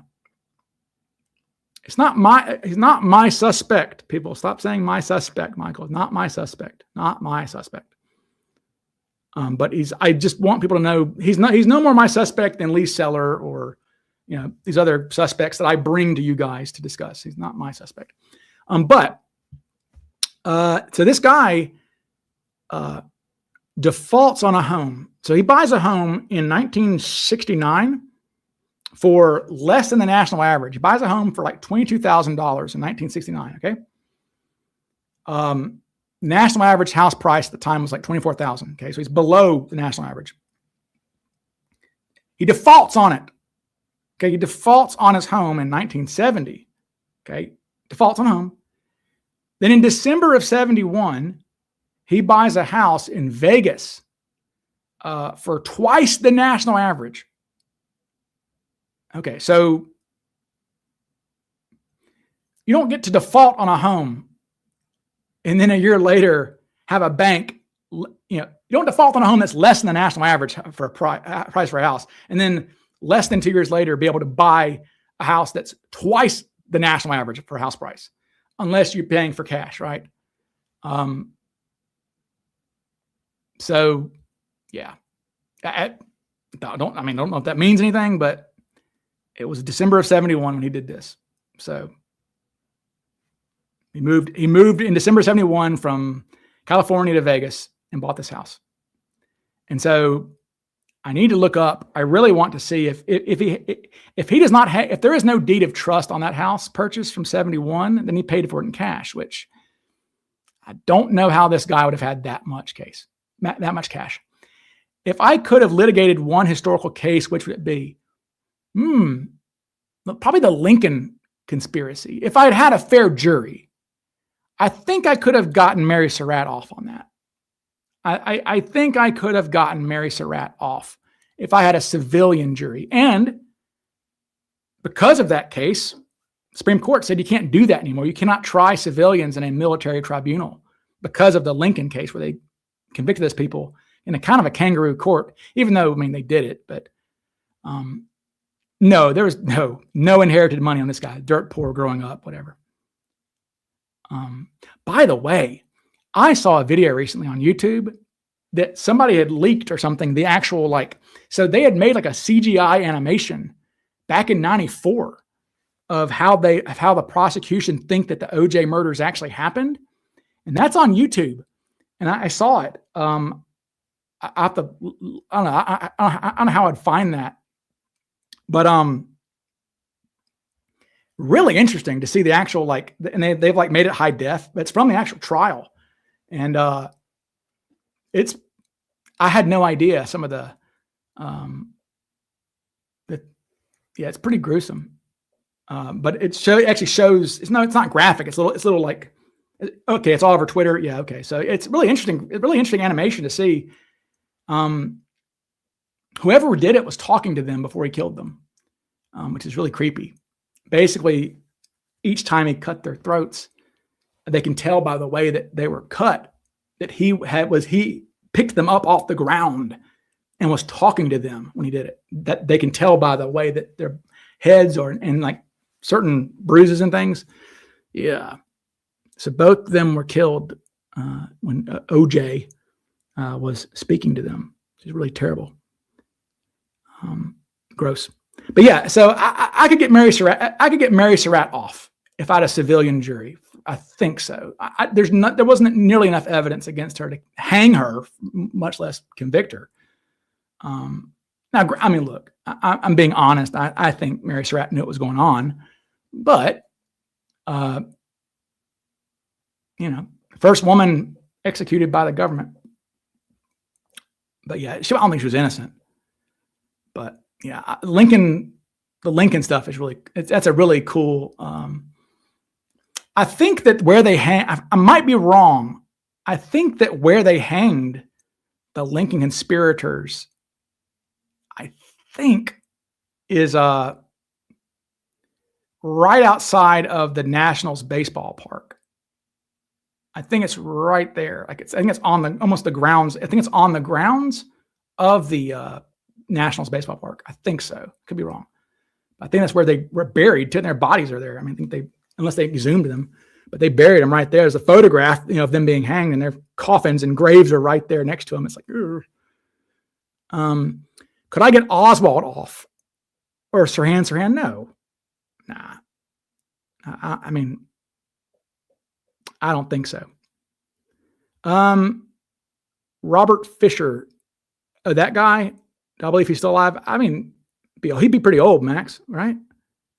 He could be alive. Okay. Can I give an insight as an attorney how people manage to defend people like OJ? I mean, you mean like how attorneys defend him? Or people who just say he didn't do it? I'm not sure what you're saying. You know, in law school, I remember, Fisher was born. Okay, I must be thinking about something different. I would say that, what was I saying? Max, you're messing me up, brother. I'm confused. I'm too ADD to be doing this. Okay. I don't know what I was talking about. I got distracted. There used to be a gallows near Fort McNair. Dadgum. I forgot what I was going to ask. What was I talking about? Dadgummit. I wish I could remember what I had something really interesting to add, something really interesting to say. Okay, yeah, in law school. So we studied the OJ case. Max, I'm messing with you, buddy. I'm just teasing you. The OJ case and the Laci Peterson case, right? We studied those two things because one of them had all of the physical evidence in the world and got an acquittal. And one of them had no physical evidence, the Peterson case, and got a conviction. So, that was interesting. I mean, OJ got off because the jury got him off. That's jury nullification. It's the same story I've told you guys, right? Remember, I've told you guys the story about the case I had when I was a prosecutor. We had two guys at a juke joint in Chula, Mississippi. They get in a fight over a girl, and guy number one is hitting on guy number two's girl, and guy number two goes, "Just get the hell out of here," right? And so guy number one jumps in a car with his buddies, and they drive off down the road. And I told the jury, I said, like a Bond villain, guy number two says, "After them." They go chasing off, and they're going on the highway. And now this guy's street name, okay, the guy number two, his street name was, what was it? Rambo. Is it Rambo? Yeah, because alias Rambo was on the indictment thing. Rambo, okay, because Rambo was known to have a fully automatic AK, which he did. So Rambo and them they're driving down the road, chasing after this car on the highway, like a rural highway. Well, Rambo gets alongside of this car and empties a 30-round banana clip right into this car. Kills the driver, who's not guy number one. Guy number one's in the passenger seat. Kills the driver, blows the arm off of the passenger, guy number one, and the car goes flipping off the highway, whatever. So he's charged with murder for killing the driver and aggravated assault for blowing the guy's arm off. Okay. Now in Mississippi and in a lot of states right now, there is no attempted murder charge. It doesn't exist anymore in a lot of places because it can be hard to get an attempted murder conviction because you have to say intent. You have to because you can say, well, a defense attorney could say, well, he didn't intend to murder him. He just intended to shoot him in the leg or something like that, right? So attempt is a hard thing. Attempt requires an element of intent that you have to prove, additional element. So a lot of states have moved, including Mississippi, to aggravated assault. So say, for example, if somebody came into your workplace and shot everybody, in Mississippi at least, and didn't kill anybody, the most they could be charged with is, 10 counts of aggravated assault. Okay, whatever. And so, aggravated assault for the guy number one lost his arm, and the driver was killed too. Okay. Anyway, so at trial,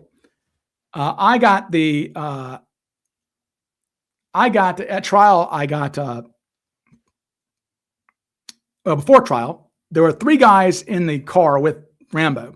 And of course, I told them, I said, look, and they were arrested as being accomplices or whatever. And I told them, I said, look, I can charge you with murder too, by the way. If you're in the car with somebody who commits a murder, you can be charged with murder also. And they're like, oh no. And I said, well, you want to testify? I'll give you 5 years probation as an accessory if you'll testify against Rambo. Okay. Does aggravated assault penalty scale with severity? No, it's 20 years. It's a 20-year sentence, mandatory.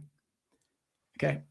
So anyways, I got Rambo's buddies to roll on him, and the cops recovered the gun at Rambo's house. I mean, it was a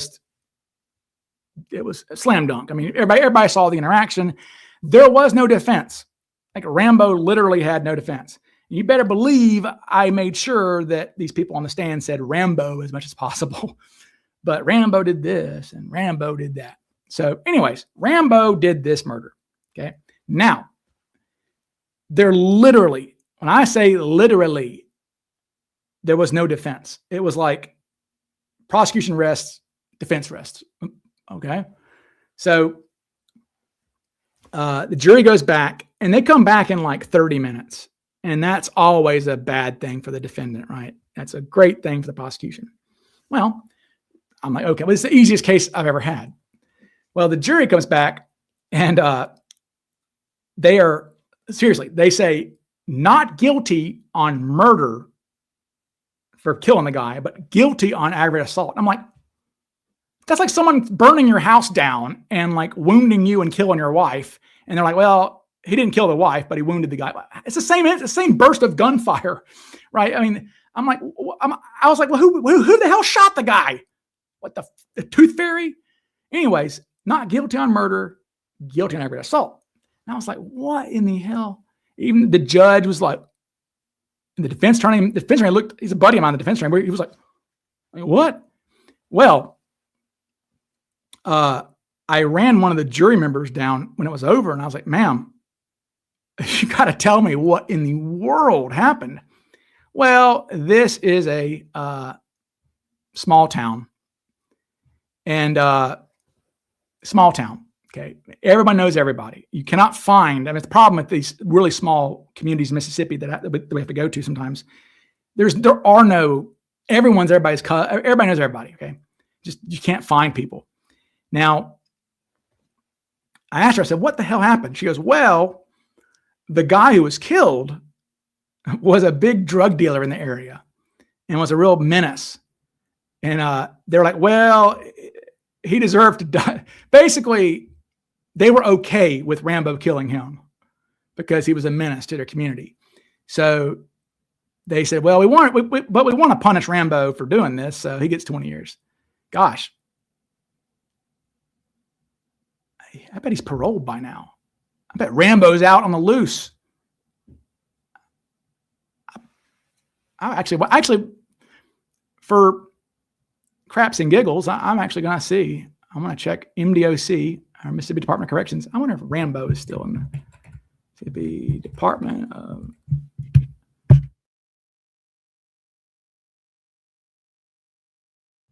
right, let's see. Let's see if Rambo is still on the loose. Rambo is out. Yes. So hide your wife, hide your kids. Rambo's on the loose. They drew first blood, not me. Yep. Rambo's on the loose. So Rambo's out. Rambo got paroled because gosh. Yeah. I guess so. I'm not worried about Rambo, man. You'd be surprised. Now, they don't. Look, if a defendant goes crazy, the first person they're going to kill is the judge. And then they're going to kill their own attorney. Then they're going to kill I've never, even thug gangsters, for some reason, have the same mentality as think about this. Al Capone could have killed Elliot Ness at any time, any moment, any day, right? Easily.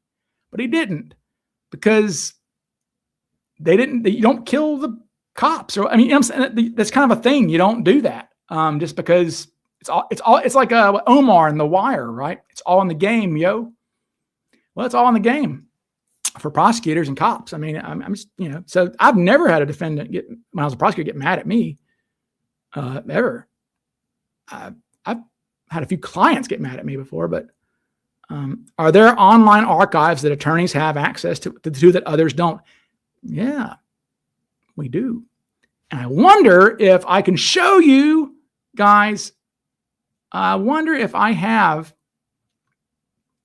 that, because I use my database, my lawyer's database. We have access to all kinds of things. I used my lawyer's database to look up the files of the public files of some Cooper suspects. And I wonder if I have, it's a really, really cool thing. And I wonder if I can find it. Some of those people who know me or who know what I'm looking for here. Let's see if I can find it. Basically, it's creepy as shit because, I don't want to spoil it. Oh no, I want to find it. I really want to find it. Okay. It's got to be right here. Got to be somewhere. Sorry, folks. I really want you to see this.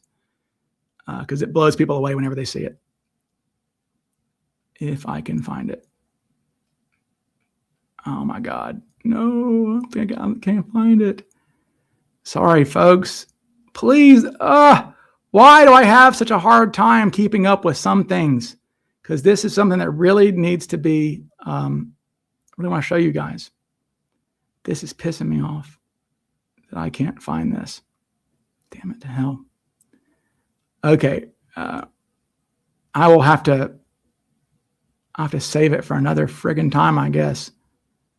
What a bummer. Okay, so basically the gist of it essentially is, that I looked up Walter Recca, right? Walter Recca, I've got Walter Recca's home phone numbers for the past 30 years. Before he died, his addresses, I have his car insurance registrations, what cars he drove, everything. It's just type in Sheridan Peterson, everything on him. You type in Ted Braden, nothing. I mean, like nothing. And it's him though. You can see it, his little social security number, but that's it. You see it, it's just like social and that's it. It's crazy. And it's like, what? Yeah. Every criminal lawyer I've known has gotten death threats. I've never gotten a death threat. Would I defend someone indicted on the Cooper case? Hell yeah. Hell yeah, I would. God almighty. Why can't I freaking... That really upsets me. That I can't find that to show you guys. Because it's startling when you see it. When you see all the information that's on Sheridan Peterson and whoever, and then you don't see anything for Ted Braden, it is creepy. Damn it. Oh, well. What about E. Howard Hunt? Not a good suspect. I mean, Nate LaFoque likes him. Ryan, would I defend John List? Hell no. No. I get calls all the time. Sir, do you defend capital murders? Nope. Click. No, I don't do that. Yeah, Rackstraw's files. I've never looked them up, but I assume they are. But Ted Braden, yeah, not saying he's Cooper, but Ted Braden was a legitimate CIA spook. I mean, that's something everyone can agree on with Ted Braden. He literally was. He was a CIA spook. We know that. He's listed.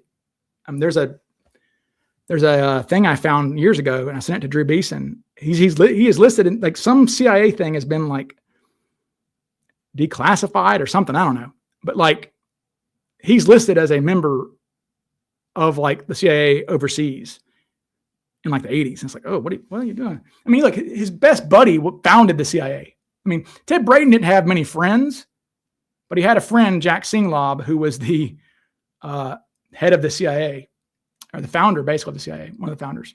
And so, yeah, that's a good friend to have. He always reminds me of the colonel in Rambo, right? You know, the colonel who shows up in Rambo. It's like that's Singlaub and Braden. Whenever Braden gets arrested, all right, Ted, we got a job for you to do. Open the cell. You know, Ted Braden. I mean, that's really what it is, because Braden's a weird guy, man, because like you can see him getting arrested for all these crazy ass crimes in newspapers, and then you never see him ever being convicted of these things.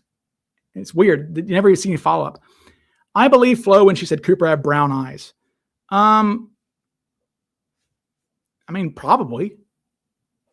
I mean, it would match his skin tone, right? I mean, he probably had brown eyes. I mean, you know, like I said, they think he was Native American or something. So, I mean, yeah, I'd say he probably had brown eyes. That kind of checks out, doesn't it? I think so. Just my thoughts. All right. But I have defended John Gotti. No. I tell you what I'll do. No, I wouldn't defend John Gotti. Hell no. No way, man. I'm not defending a mobster, man. No thanks. I have defended cartel members though. So maybe I'm not. Maybe I shouldn't have done that. Jack Collins is an underrated Cooper suspect. I mean,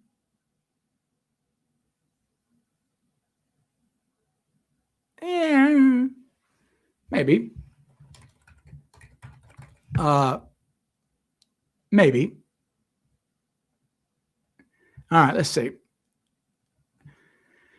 I'm going to try this.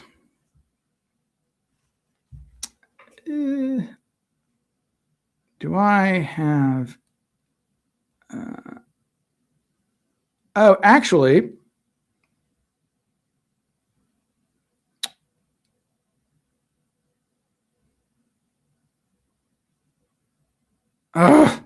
okay, dadgummit. I really thought I still had the... okay, next live, tune in next live. I will have the Ted Braden blank page that is creepy as hell. Okay. God didn't make Ted Braden. Okay. Jack Collins, I mean, there's no reason to think he's a criminal. Any update on the book, it will be out at some point, I think this year. I'll say that. It's taking time. It takes time. But what is the fee for an expungement? Depends. Y'all have a great night. Ryan isn't a con artist. No, I'm not. Thanks. That guy, yeah, somebody did call me a con artist. He said I'm like James Files. I don't know who that is. Who's James Files? He's a McCoy idiot. This guy was like, you don't own the real McCoy book. Okay, sure. Have I looked into the DB Cooper tickets? Can you tell me why the ticket says number 1 at the top? Basically, it's the first ticket when Cooper was about the last in line. Okay, let me see what you're talking about. Let's pull up Cooper's ticket. Cooper's ticket. Let's find it. Pizza. Cooper ticket. Okay, there we go. Cooper's ticket. Let's see.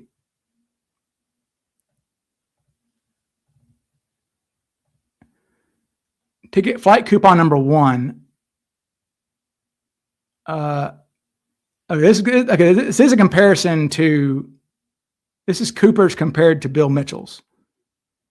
Okay, so what that means, okay, so this is a, if you see on the left, it's perforated. So these came in a packet of like 3. It's what do you call this? Like wax paper or whatever? I forget what it's called.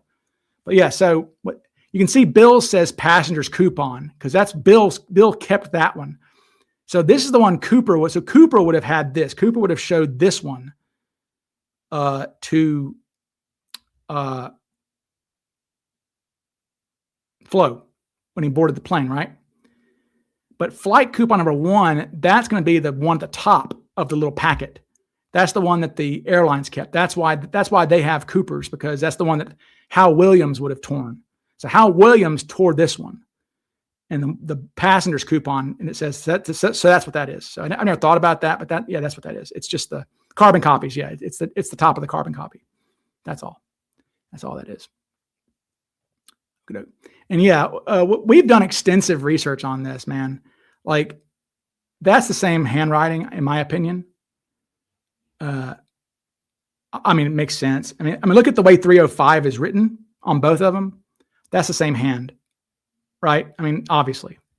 Look at the way that the numbers are written: 11, 24, 305. So yeah, Dennis Listening also wrote Bill's ticket for sure. Yep. Okay. And somebody asked earlier about, did the ticket agent notice what hand he used? Actually did, but he didn't. It was in reference to which hand he paid cash with. Yeah, Bill $13 for a youth ticket. He had a youth fare. Yep. Because Cooper was no youth. He didn't get the discount. Cooper got the. I love that they went ahead. Remember, this is a cash society back then, right? Look at the taxes. Like, they built in the taxes so they wouldn't have to give you coins, right? It was they built in that. I love when stores do that, and they go ahead and built in the tax, so you're paying a flat rate, sort of. So in an era where cash was king still. How much did McCoy pay for their tickets? I have no idea how much they paid for their tickets.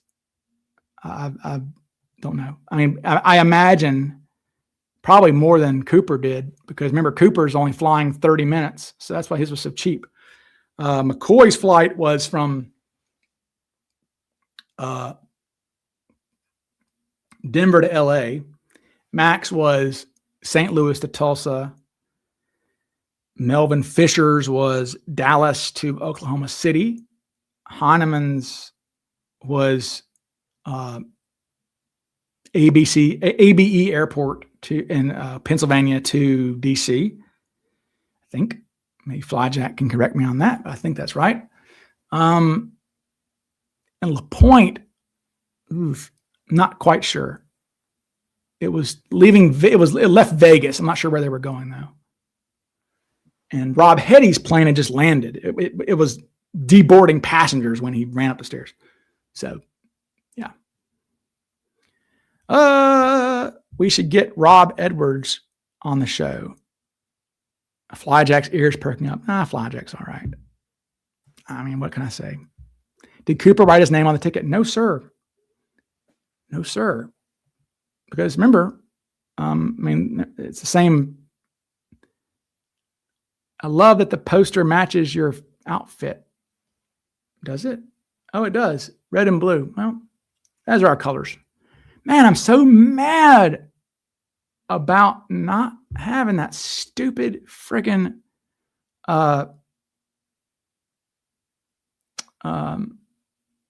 thing with the stupid suspect, with the stupid. Actually, maybe it's one more folder. Is it in this one? Of course not. Dadgummit. I'll only have. You don't see how many files I've got, y'all, on Cooper. Let's see. My Cooper folder. Let's see. Properties. Okay. There we go.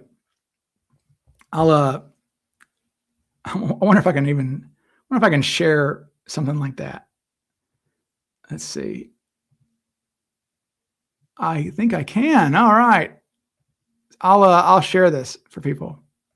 I'll get a message from Flyjack saying, I have more files than you do. I'm sure. But yeah, here we go. Okay. Check this out. So this is my Cooper folder here. There we go. There you go.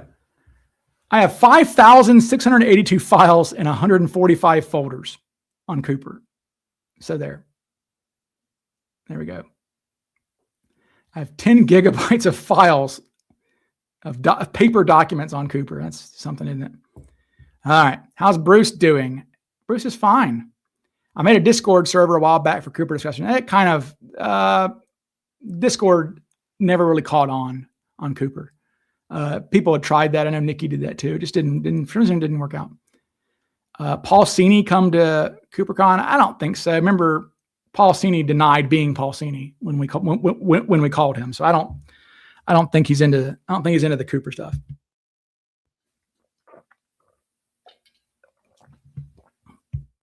I feel like Paul McCartney taking a drink. I saw Paul McCartney. That's my first drink in 3.5 hours almost.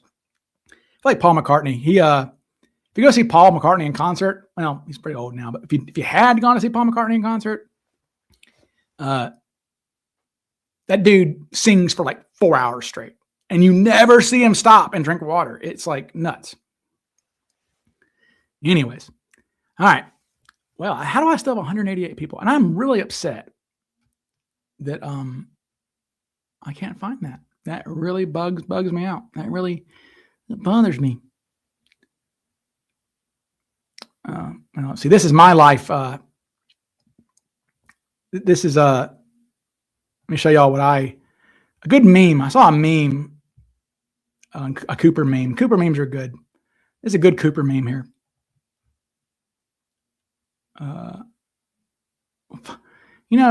I get so stupid. Where did that go? What was I literally just looking at? Oh, there it is. Okay. Man, good Cooper meme. Are you coming to bed? I can't. This is important. What? Someone is wrong about DB Cooper. Yep. That's my life, y'all, in a nutshell. I can't stop. I can't stop responding to people who say stupid things. Anonymous seems to be all in on the Gunther book, and sadly, I think it's a false dawn. I mean, well, yeah, of course it is. I mean, I hate that. I hate for people to be wrong, but yeah, I mean, of course it's fiction to a large degree, I think. All right. Here's another clue for you all. The walrus was Paul. There's a glass onion there. Do I ever have Drew Beeson on? Drew's been changing jobs or something recently. I've been wanting to have him on to talk about Yuba County 5.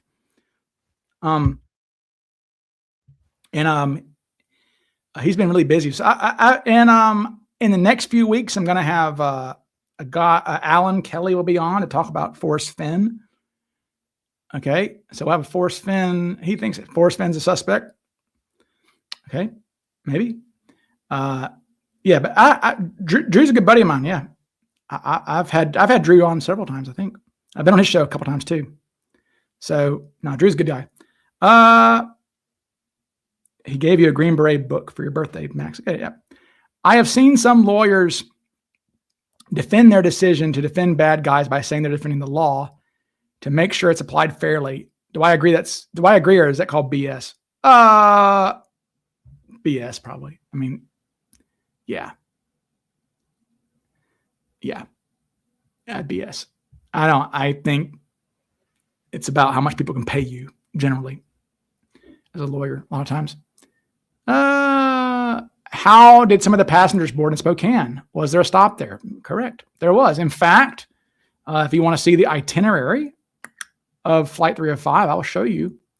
There's a great FBI file that pretty easily lists out all of the flight times of what it was supposed to be originally. So there we go. Okay, yeah, so yeah, it was DC. Okay, then they got in Minneapolis and they picked up the crew in Minneapolis. And yeah, they picked up the crew in Indianapolis. Yeah, so they got it in Spokane at 12:49. I think the two McPhersons boarded in Spokane, and their business partner, Paul Weitzel, I think his name was, boarded in Spokane. Maybe only 3 of them boarded in Spokane, I think. Might have been only 3. passengers boarded in Spokane. But yeah, there was a Spokane stop for sure. What was I just doing there?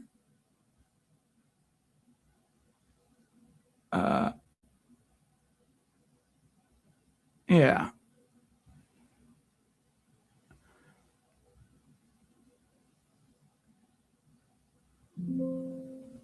Is that my picture? Or is it my AI of the early days? Yeah, they were happy at first. I think there's the ladies being happy, and then when they got back, that's them. That's right. That's them heading. Yeah, that's them happy before the hijacking. Now I had to amend this. I had to change it.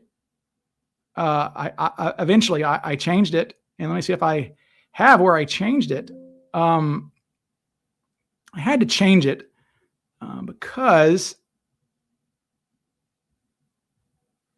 of Alice. I learned that oh, for flip's sake.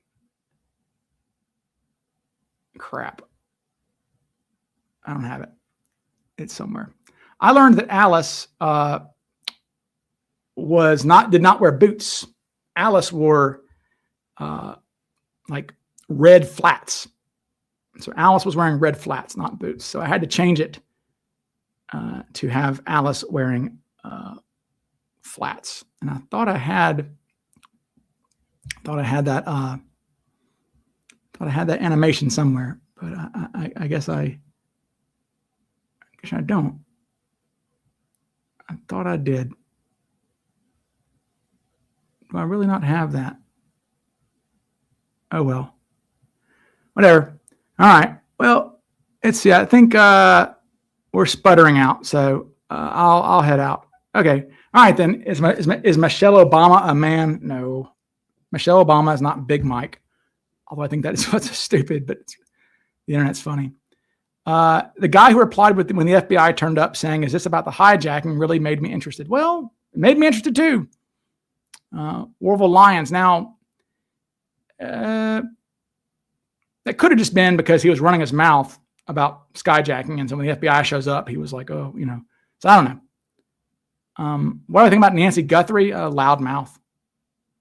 I mean, she has viewers. She makes money. Good for her. All right. Ryan, I love hearing about what those witnesses said about Cooper. Yeah, norjack.org. Norjack.org if you missed the beginning of the show. Norjack.org. For any of you, norjak.org, you can go read all of their testimonies about Cooper.